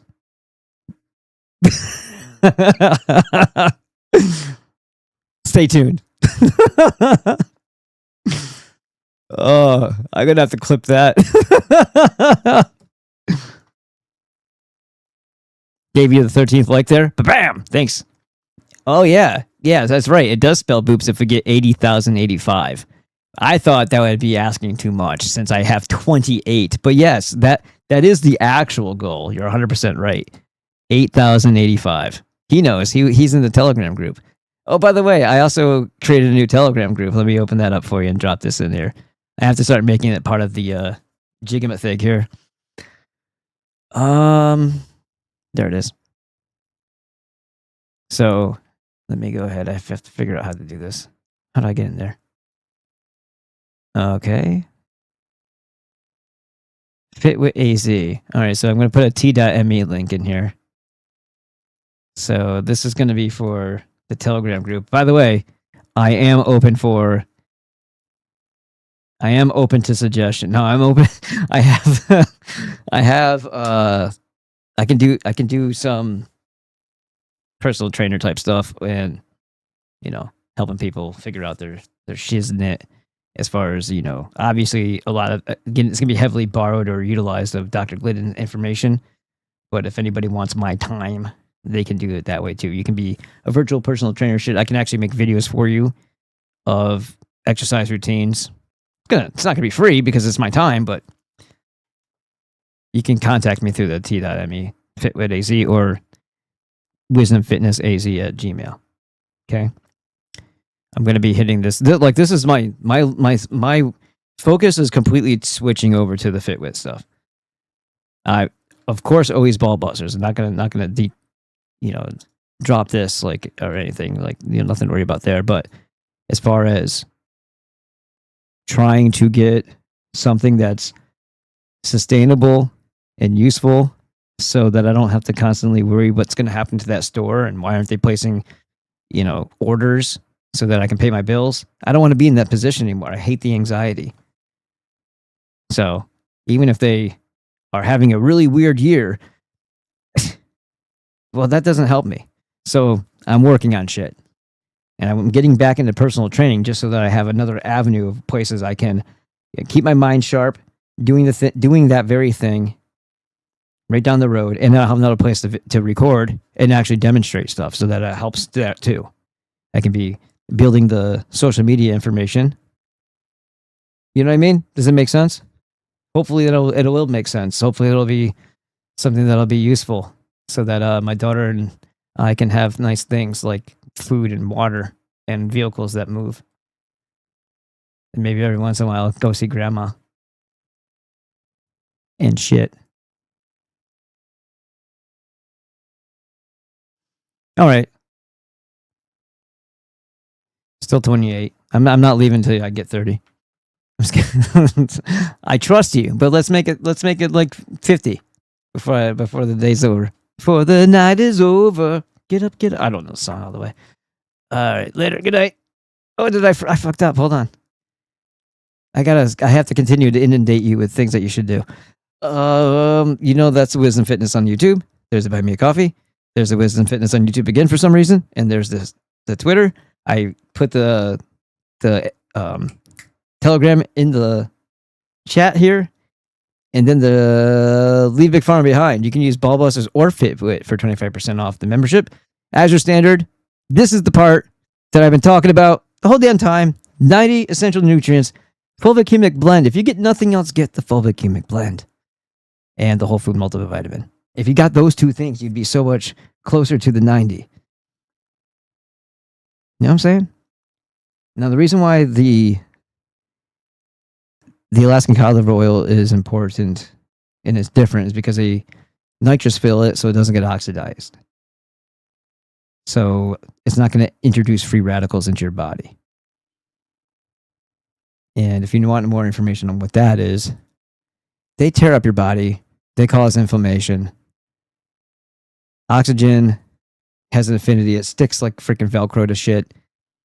So when something's oxidized, it then sticks itself to other things as it's pulling these free radicals throughout your body. And it causes inflammation. And then the cholesterol comes and patches it, and this is where you get all the clogged artery shit from, is inflammation. Because your body's actually sending the cholesterol to make your life not end. So getting rid of the free radicals, taking a bunch of antioxidants, having the vitamin C, having some glutathione, cysteine, and C, that's all good stuff, right? All right. You know what the 4 are. If you've ever been on the show, click this thing. Whole food multivitamin, Alaskan cod liver oil.